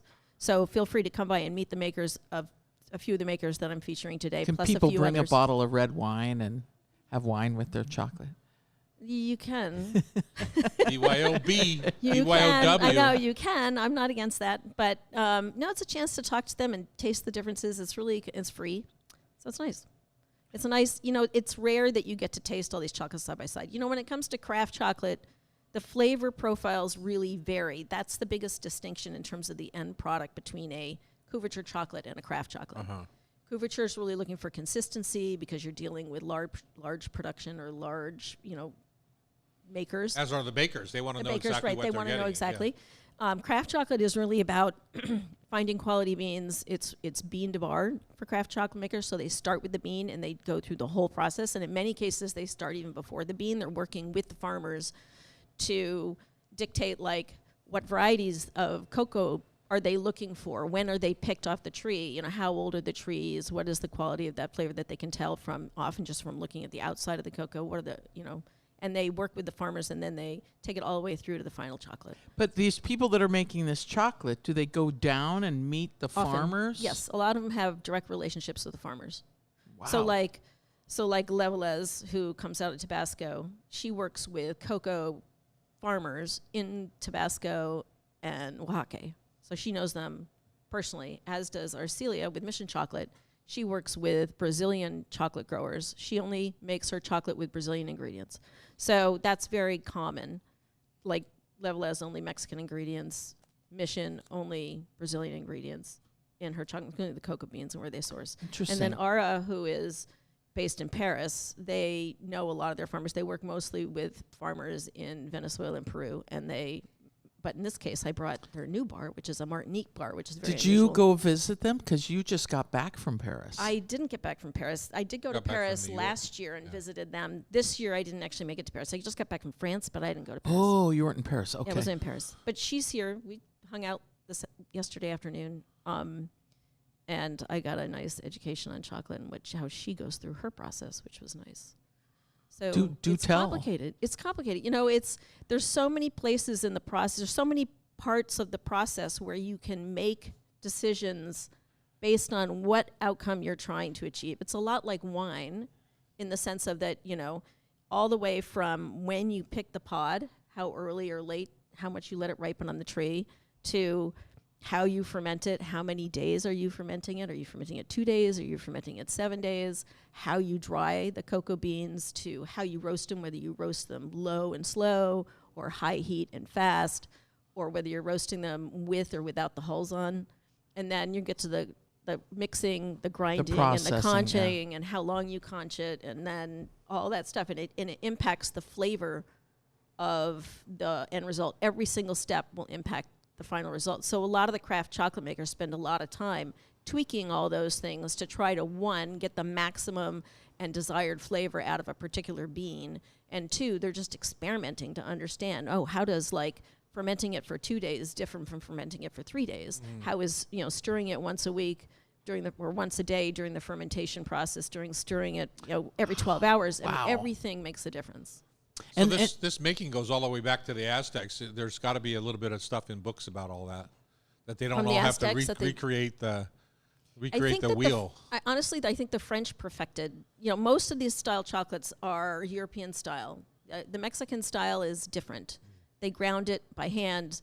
They ground it for a much shorter period of time. The sugar, if they added it, it gets that grainy texture to it. So it's a very different style. This is mostly European style. The Europeans really perfected.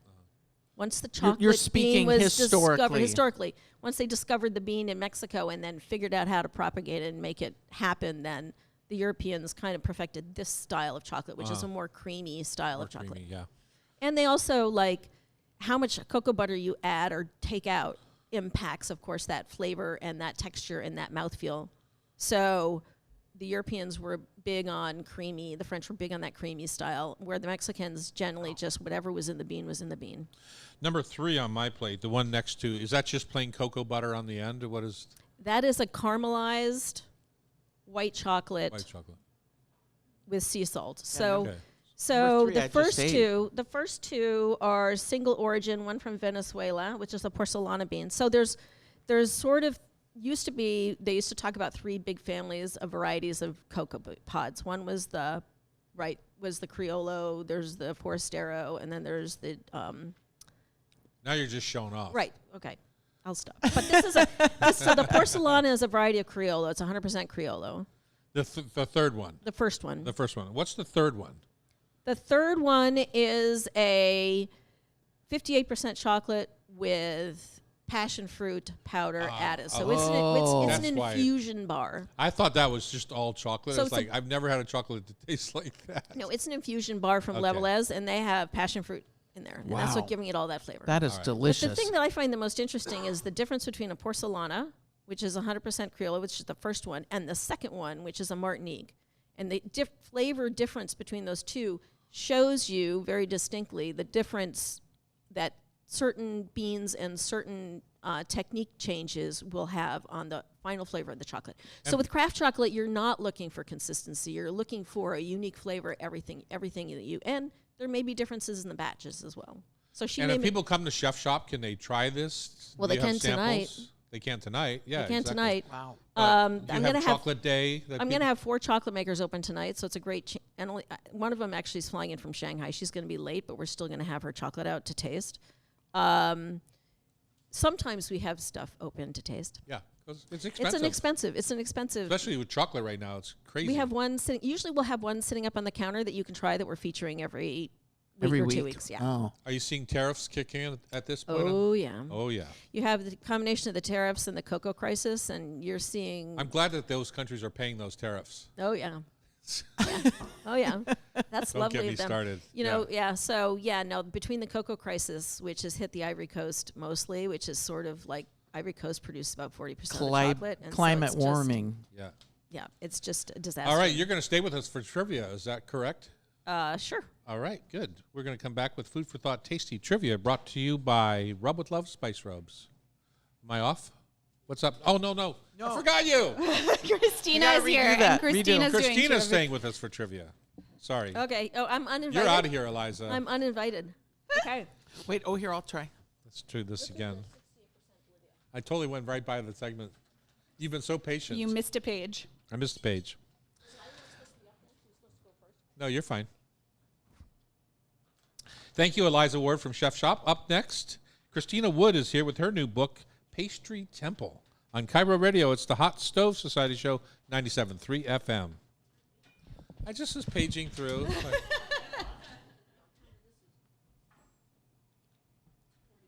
Christina, you should try these chocolates. Or do you...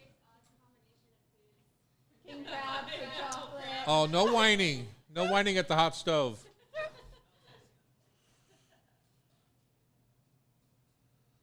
That passion fruit one is crazy. I thought for sure that was just chocolate.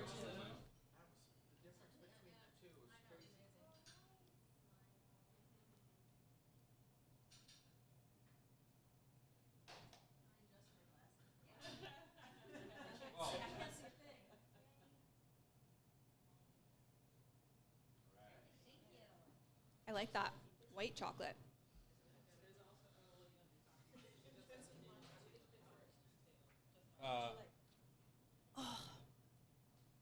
Well, I'm taking the passion fruit. Okay.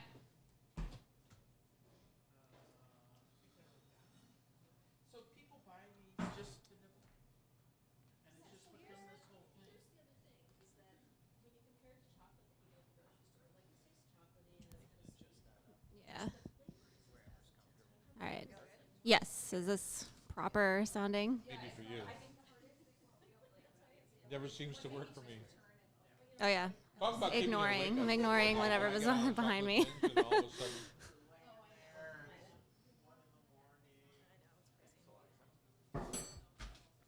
Thank you. You did get a taste of all these, right? Yes. Yes. Back at the And you're table. you can vomit later. You don't need to. So good. Let's practice a little bit right on top of that mic. Sure. How does it Can have sound? white usually. Yeah. Even though it's contaminated. Yeah. Thank you. Last person we had on that had a Sasquatch book, I believe, was Rachel Bell with her Open Sesame. Yeah. You know Rachel? Yes, Have you I've met her briefly. Yeah. Yeah. She was going to be a recipe tester for this, but she was in the midst of finalizing her book, so she ran out of Her time. book, yeah. That's what I did on mine. Is I mean, we tested them 4 or 5 times, and then I gave it to a home cook to test, Oh, exciting. just so that you understand the recipe, you get the concepts, all that kind of thing. 'Cause Yeah. there's a large difference between the average home cook and the Yes. professional baker. Yeah. It was kind of challenging to find people that were not professionals who I trusted to try these, because I'm like, this is like, you can't just like, you know. Change things. Yeah.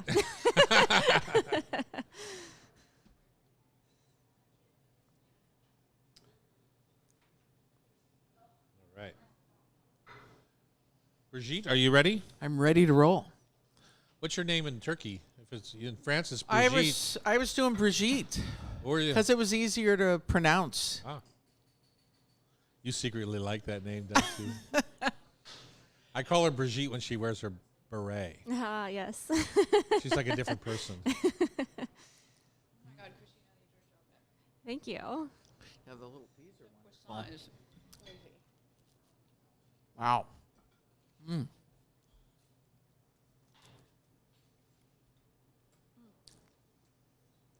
Yum. This looks like a palmier in this picture. What'd Yes, that is the buckwheat palmier that you have there. Buckwheat. Ooh. Yes. So good. Where do you get your flour from? We focus on Kern Spring Mills for everything, and then we just add in like King Arthur for stability, like predictability. Fairhaven, Shepherd's. We don't use Shepherd's or Fairhaven, but I think the other one we mostly do is Chimicum Valley Oh. Granary. Yeah. What did you study at UF? Business management. But I mean, it was like how to be like an HR manager at a corporation. It was not running a business, so a pretty useless degree You're at this learning that now. point. Yes. Oh, you were at Bay Salou. That's in my Yes. neighborhood. Yeah. I was the last person that James hired before he sold it to Herkimer. So Wow. What's he doing now? he's living in Besalú, Spain. Yeah. Oh, I Wow. thought he moved to in Spain or France. I think it's like in Spain near France. Near France. Yeah. I was going to say I thought he moved. Biarritz or whatever, right? And it's working out for him. Have you kept in contact at all? We have not really kept in contact, but seeing his Instagram, he's like living his dream, you know. Is he? He's got like the really old like house and teaching classes out of there and, you know, doing everything with his hands old school. He's very fastidious, that Yes. one. Yes, indeed. We are back here in the kitchens on Cairo Radio. It's the Hot Stove Society show. All kinds of nice treats right now. Boy, if you didn't buy a ticket today, you're missing out because we're now tasting for about our 10th flavor today. We're tasting flavors from Baking with Inspired Flavors at the Pastry Temple by Christina Wood. It's a new book. Local publisher Sasquatch is the publisher, and your inscription says, "For my husband whose love and support have allowed me to bloom," which is very sweet. Oh, yes. Got a Thank lot. you. Well, you know, it's not an easy business. No. What time do you get up in the morning? Oh, well, you know, as the boss, I get to sleep in, so. Sleep until 5. Sleep Yeah. until 5. Exactly. But I'm used to getting up at, 3, 4 in the morning. Yeah, exactly. So tell us about your pastry shop first, and then what inspired the book to come out of there. Just Yeah. So Temple Pastries is my shop in the Central District. I started it as a pop-up croissant shop in 2018, where I was just doing pop-ups around town. Different coffee shops would host me, and then I got into wholesale pastries, which is an even harder business than It a really retail is. bakery. it's the same amount of work, and you get to charge less. Yes. That's awesome. And the hours are even worse too. But that's kind of how I got my name out there. And then I partnered with Broadcast Coffee. The owner of that is Barry Fott, and he saw the success of my pop-ups and helped me open what is now the brick and mortar Temple Pastries in 2020. Wow, that's nice. Yeah, it was a What a Had a year little to open a mentor. business. Yes. 2020. I've been, just lots of challenges along the way. But it turned out great. Our neighborhood was really just wanting a bakery there, and everyone has been so supportive. Yeah. And then the book, I was approached by Sasquatch to write this book. I'd not really ever set my sights on writing one. But they offered me the opportunity, and I was like, you know what, let's just do it. So I went to work. I have a couple recipes from the bakery in there, but most of them are just made for the book. Uh-huh. Yeah. And I really just wanted to teach people how to approach these doughs at home, because professional baking is so different from home baking. And when I was teaching myself how to bake at home before I became a professional, there just wasn't a lot of information out there about these 3 doughs. And so I just wanted to make it more approachable for home cooks. What doughs do you focus on in the book? There are 3 of them in there. I call them the 3 pillars of pastry, because once you master these 3, you can kind of expand ad infinitum. But brioche, puff pastry, and croissant are the 3. Fabulous. Yeah.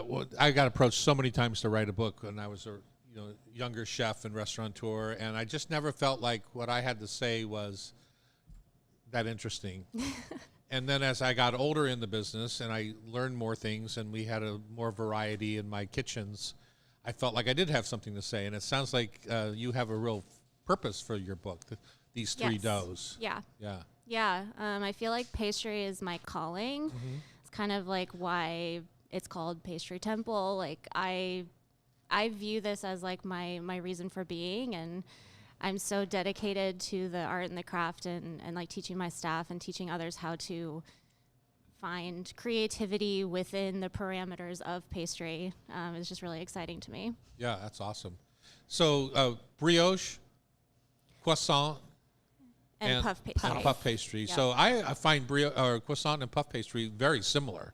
I'm Yes. surprised that you think of them as a completely different dough. I Tell me do, about that. yes. So I start with brioche so that you get a feel for working with yeasted doughs. And then I move on to puff pastry so you can work with lamination without the like pressure of working with a yeasted dough because it's completely unyeasted. Okay. And then you move into croissant, which kind of combines both of them. It's a dough that's alive, but you also have to laminate it. So it's kind of combining the two. And laminating is that whole folding process where you're Yes. layering thousands of layers by the Yes. time you're all done. Yes, Yeah. and there's a lot more layering in puff pastry because the rise of puff pastry, since there's no yeast, is really only from the layers of butter melting and that water escaping and the steam pushing the layers up. So you have to make so many of them to get the rise. Is there a percentage of whey to fat in butter that you look for to get your perfect rise? Like every butter has a fat content, Yeah. right? And you can sometimes find it on the package, but not always. Yes. So is there perfect butter for your process? Yes, you have to use European style butter that is So that's 82%. 82%? Yeah.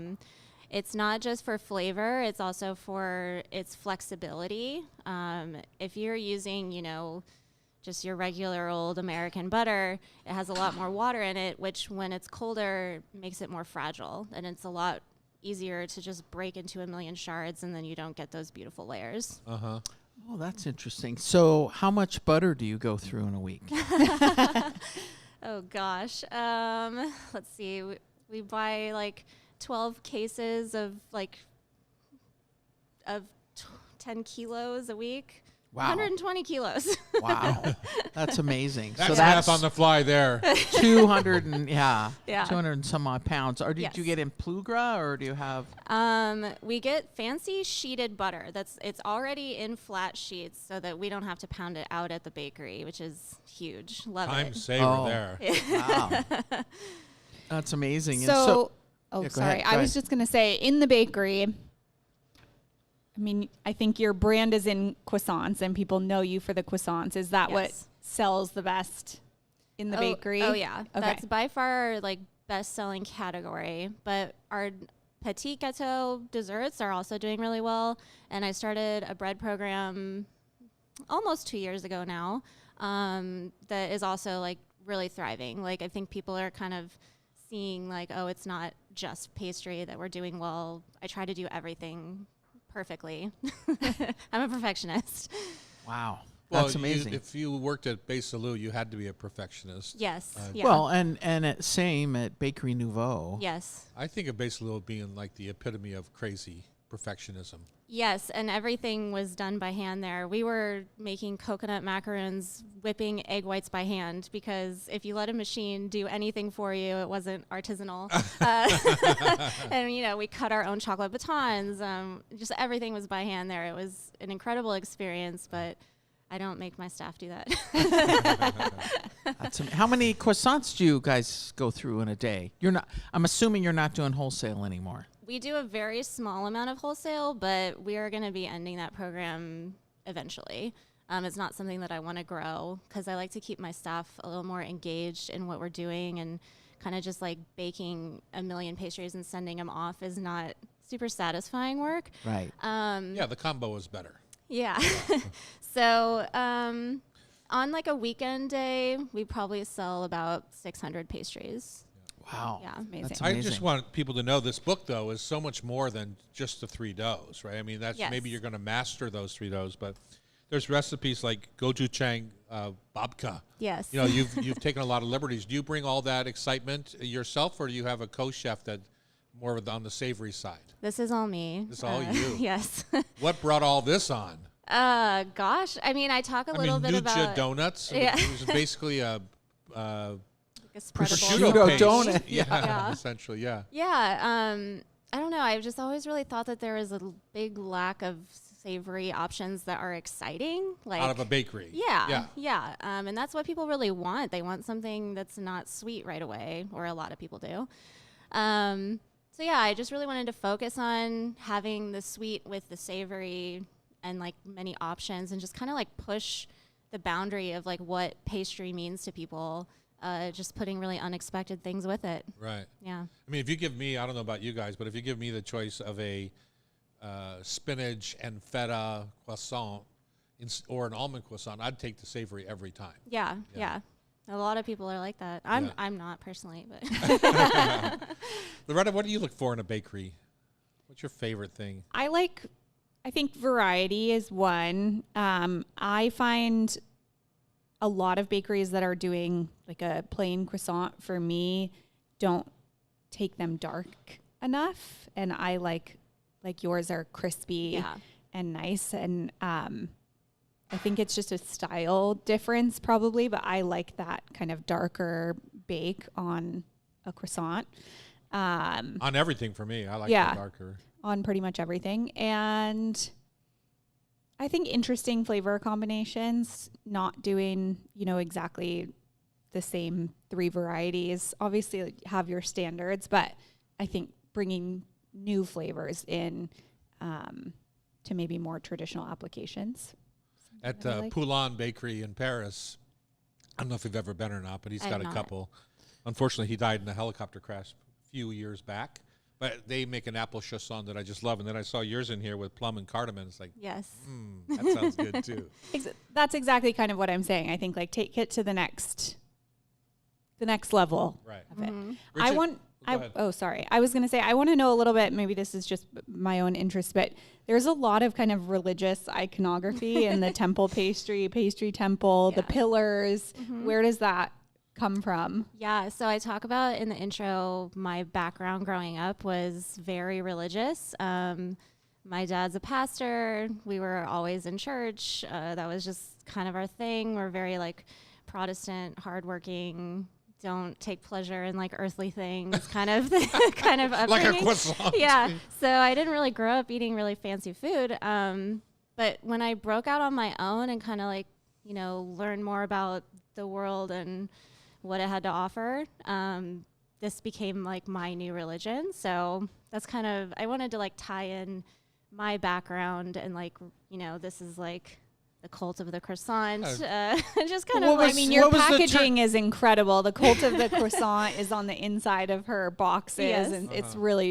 gorgeous. What was the turning point? Because as a chef, I'm sure Tom could agree. There's a I turning got my point. chefing out of religion too, skipping church and going to the local diner. That's how I got to be a cook. Oh, really? Yeah. What was the turning point for you where you like had this amazing pastry? What was it, and where were you? And Gosh, it kind of was gradual, like I was in Gainesville, which is, Florida, that's the college town, but it's a really special place where a weird confluence of like hippie, punk people just gather. And I was just so like, I just never knew that like people existed outside of what I had grown up with inside the church community. And so when I was making all these new friends and hanging out with artists and punks and, musicians, I was like, oh wow, there's like a whole world out here. And one of my friends was like really into cooking, and she's just like getting me into that. And I was like, oh my gosh, pastry, like that's my thing. Like it just kind of clicked. Yeah. oh, awesome. That's great.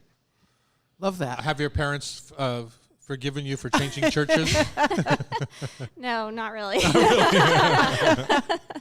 So you're at 2524 South Jackson Street for the Yes. bakery, and then templepastries.com. Can people Yes. get the book on your website as well? Oh gosh, I don't actually know. they can get it in the store. Okay. And then Amazon selling it, Booklarder is Booklarder, selling of it. course. Okay. Pretty much everywhere you can get Go to books. Booklarder. Yes, go to Booklarder. Don't go to Amazon. Amazing. Go to Support a little local Booklarder. business. That's Yes. nice. Yeah. I don't mind. Amazon's a local business too. But I agree. Another discussion. Matt, we're not talking Check politics. out Booklarder. Yeah. And then Boy, do oh you do boy. classes around?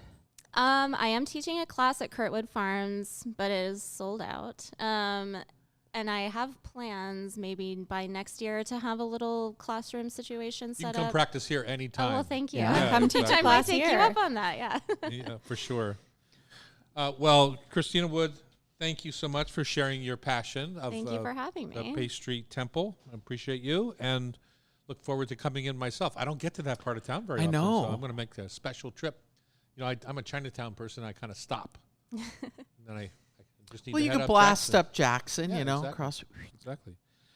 Up next, we're going to play some trivia with brought to you by Rub with Love, Food for Thought, Tasty Trivia Spice Rubs. And Christina, you're going to play? Yes. Why not? Let's do this. On Cairo Radio, it's the Hot Stove Society Show, 97.3 FM. Yum. Wow, we are running so late today. Chatty today. It's Eliza's fault. We got a few minutes. Everything. Everything is your fault. Is that what your husband says all the time? I haven't seen Tim in a long time. Not his name Tim, right? I haven't seen him so long I forget his name.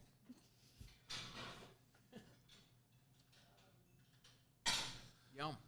We are back here in the kitchen on Cairo. We're speaking with Christina Wood, her new book, The Pastry Temple, Baking with Inspired Flavors and Energy and Church Energy. It's Love a that. good It's temple. it's Yeah, a thank temple. I agree with that temple. It's finally a temple I can join. Yes. Yeah, no kidding. Yeah, because I struggle with that sometimes.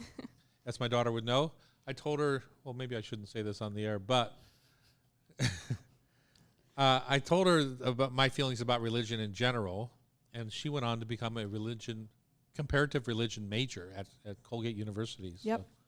And then ended up going to a theological college in Scotland, Oh. St. Andrews, and now she's a. Now I'm a lawyer. So You're a lawyer. Were you a divinity student? Now you're a restaurateur. when I studied abroad, I was in the divinity program at St. Wow. Andrews. Yeah. Yeah. That was It's eye-opening. comparative religion. Yeah. You know, you have to learn I about all of know, them. I She wa- know. I think originally you wanted to be in the State Department, right? And you had heard from Colin Powell that a comparative religion degree was the place to begin. So you know what all these people are fighting about. It's true. I went to Gonzaga, so we were Yeah. required to learn that stuff. Anyway, Christina, welcome to Food for Thought Tasty Trivia. This is where you win and I lose, Oh, generally, I like because that. You never know. Loretta wrote the questions this week. Oh, did you, Loretta? No, Becky. Becky did. Oh, wrote before she them. went to Turkey, Before she she left me with trivia. Wow. All right. Let's get started. How do All we right. play? Each person gets 5 questions, one at a time. Winner chooses an audience member to take a little stroll through the gift shop. And since we don't have any audience members today, Oh, Well, we have Eliza. a guest. Eliza could try some new flavors. there we go. Anyway, yeah. Frank, you get to stroll through the gift shop.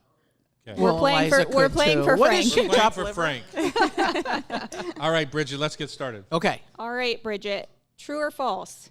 Both gyros and shawarma are cooked on a vertical rotisserie. You were just in Turkey. How do you not know this? Shawarma, I don't know. I false. It's true. It's true. It's true. Okay. I almost nodded my head at you like this. but decided you've been on vacation. Take I it. know we do shawarma here, but it's not on a vertical grill. Okay. All right. Number 2. What is the primary difference between sabayon and sabayone? The spelling. It's the same thing, but it's the spelling. Technically, they're the same thing. I would say they have different flavorings. Becky says sabayon is French and made with champagne or Right. white wine, tends to be lighter and frothier. And zabayone is Italian and traditionally uses Marsala, Marsala wine, wine. resulting in a richer flavor. Not true. Totally true. Not true. In Italy, they do You know my it. favorite part about this they when do you it with argue is that means Prosecco. you're 0 for 2. I know. I'm gonna whatever. But it's the spelling. Okay. One's French, one's Italian. I agree with that. Next. Number 3, on last week's show, expert gardener Amy Pennington was asked what we can be putting into the garden now. She replied, "You're a little late to the party, but there are still things you can do." She said the best time to start thinking about your winter garden is in which month? May, July, or September? July. Thinking about it is July. Planting is September, October. Not necessarily. I'm putting in fava beans and garlic. Loretta, what's the And answer? probably kale, July. too. Okay. July is correct. Oh, look at that. I got one. All right, number 4, which dessert trend became iconic after appearing on Sex and the City? Would you like options? I would love options. Was it I A, didn't watch that. cupcakes, B, donuts, or C, cake pops? What was the first one? Cupcakes. Ooh, boy. I would have to say cake pops. It was cupcakes with Magnolia Bakery in New York City kind of They still have lines out the door. kicked off the craze. Okay, number 5. What is the national dish of Egypt made with pasta, rice, lentils, and chickpeas? Would you like options?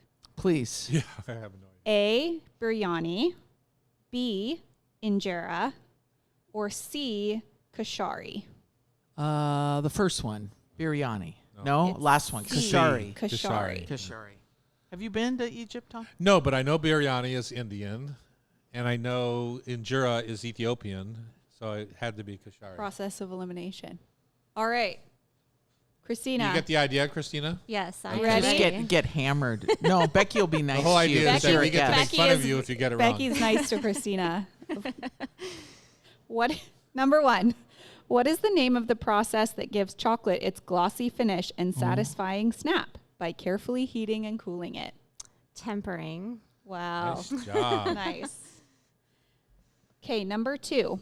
What do the beloved Mexican street food dishes elote and esquites have in common?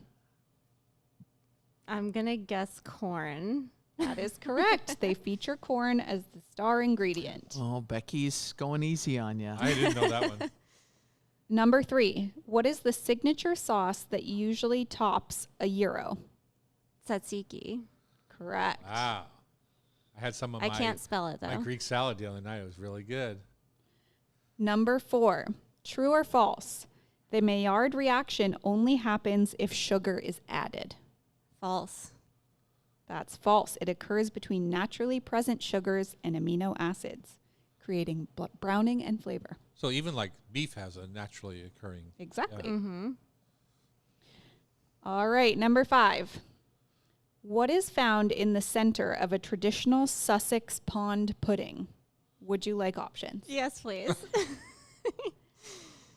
A, a whole lemon, B, a small crown ring, or C, a toy soldier?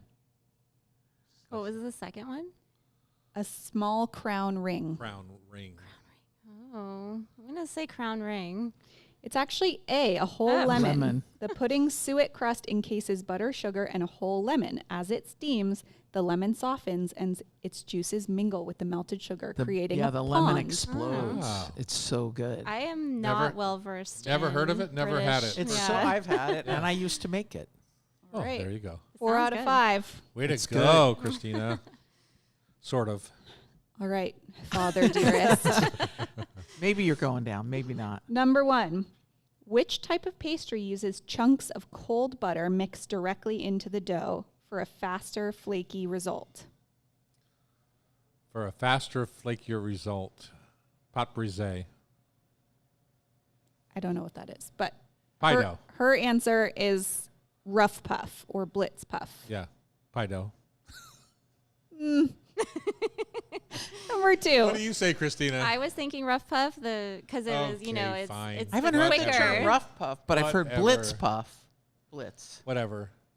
Because the Number- butter I'm content's over. higher. All I'm right. over. Okay. I'm accepting my fate.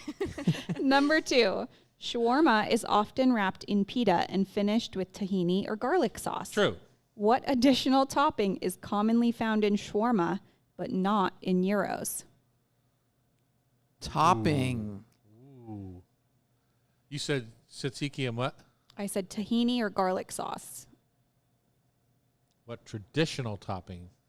Additional topping. Oh, additional. Is found in shawarma, but not gyros. Well, there's all sorts of lettuce and tomato and stuff like that, but you're not talking about that kind of topping. You're talking about a sauce topping? I'm talking about a topping like that. It's not a sauce. So lettuce, tomatoes, and sometimes beets. Pickled vegetables. Well, there you go. The The pickled answer. beets. It's perfect. Number 3. Where does the word bento come from? A, the Japanese word for box. B, a term once used in Japan for school lunch boxes. Or C, the Chinese word meaning convenient. All of the above. It's C. Ah. It's a derivative of the Chinese word meaning convenient. Well, I didn't I think know I that. said all of the above. Includes that, right? Well, Number 4. What South American country is currently the world's top exporter of blueberries? Of blueberries. South Do American? you want a hint? Sure. Thierry raved about his travel adventure there. Peru. Correct. Yes. All right. I Number wish I could go there with Terry. That would be I so know. fun. Number 5, last question. What is the name of the Japanese technique for briefly searing fish or meat over an open flame, then cooling it immediately before slicing it into thin strips? Would you like options? Sure. Yakitori, tataki, or katsu? What was- Tataki. Correct. Yeah, because I know it's not the other two. So, well, Christina's the Christina, you are winner. the victor. You have just won Frank Gonzalez a trip through our gift shop. Yes, you're to welcome, pick out Frank. a free And maybe spice rub. herself. And if you ever want to feature one in your pastries, you're welcome to pick out one for yourself too. So. Thank you.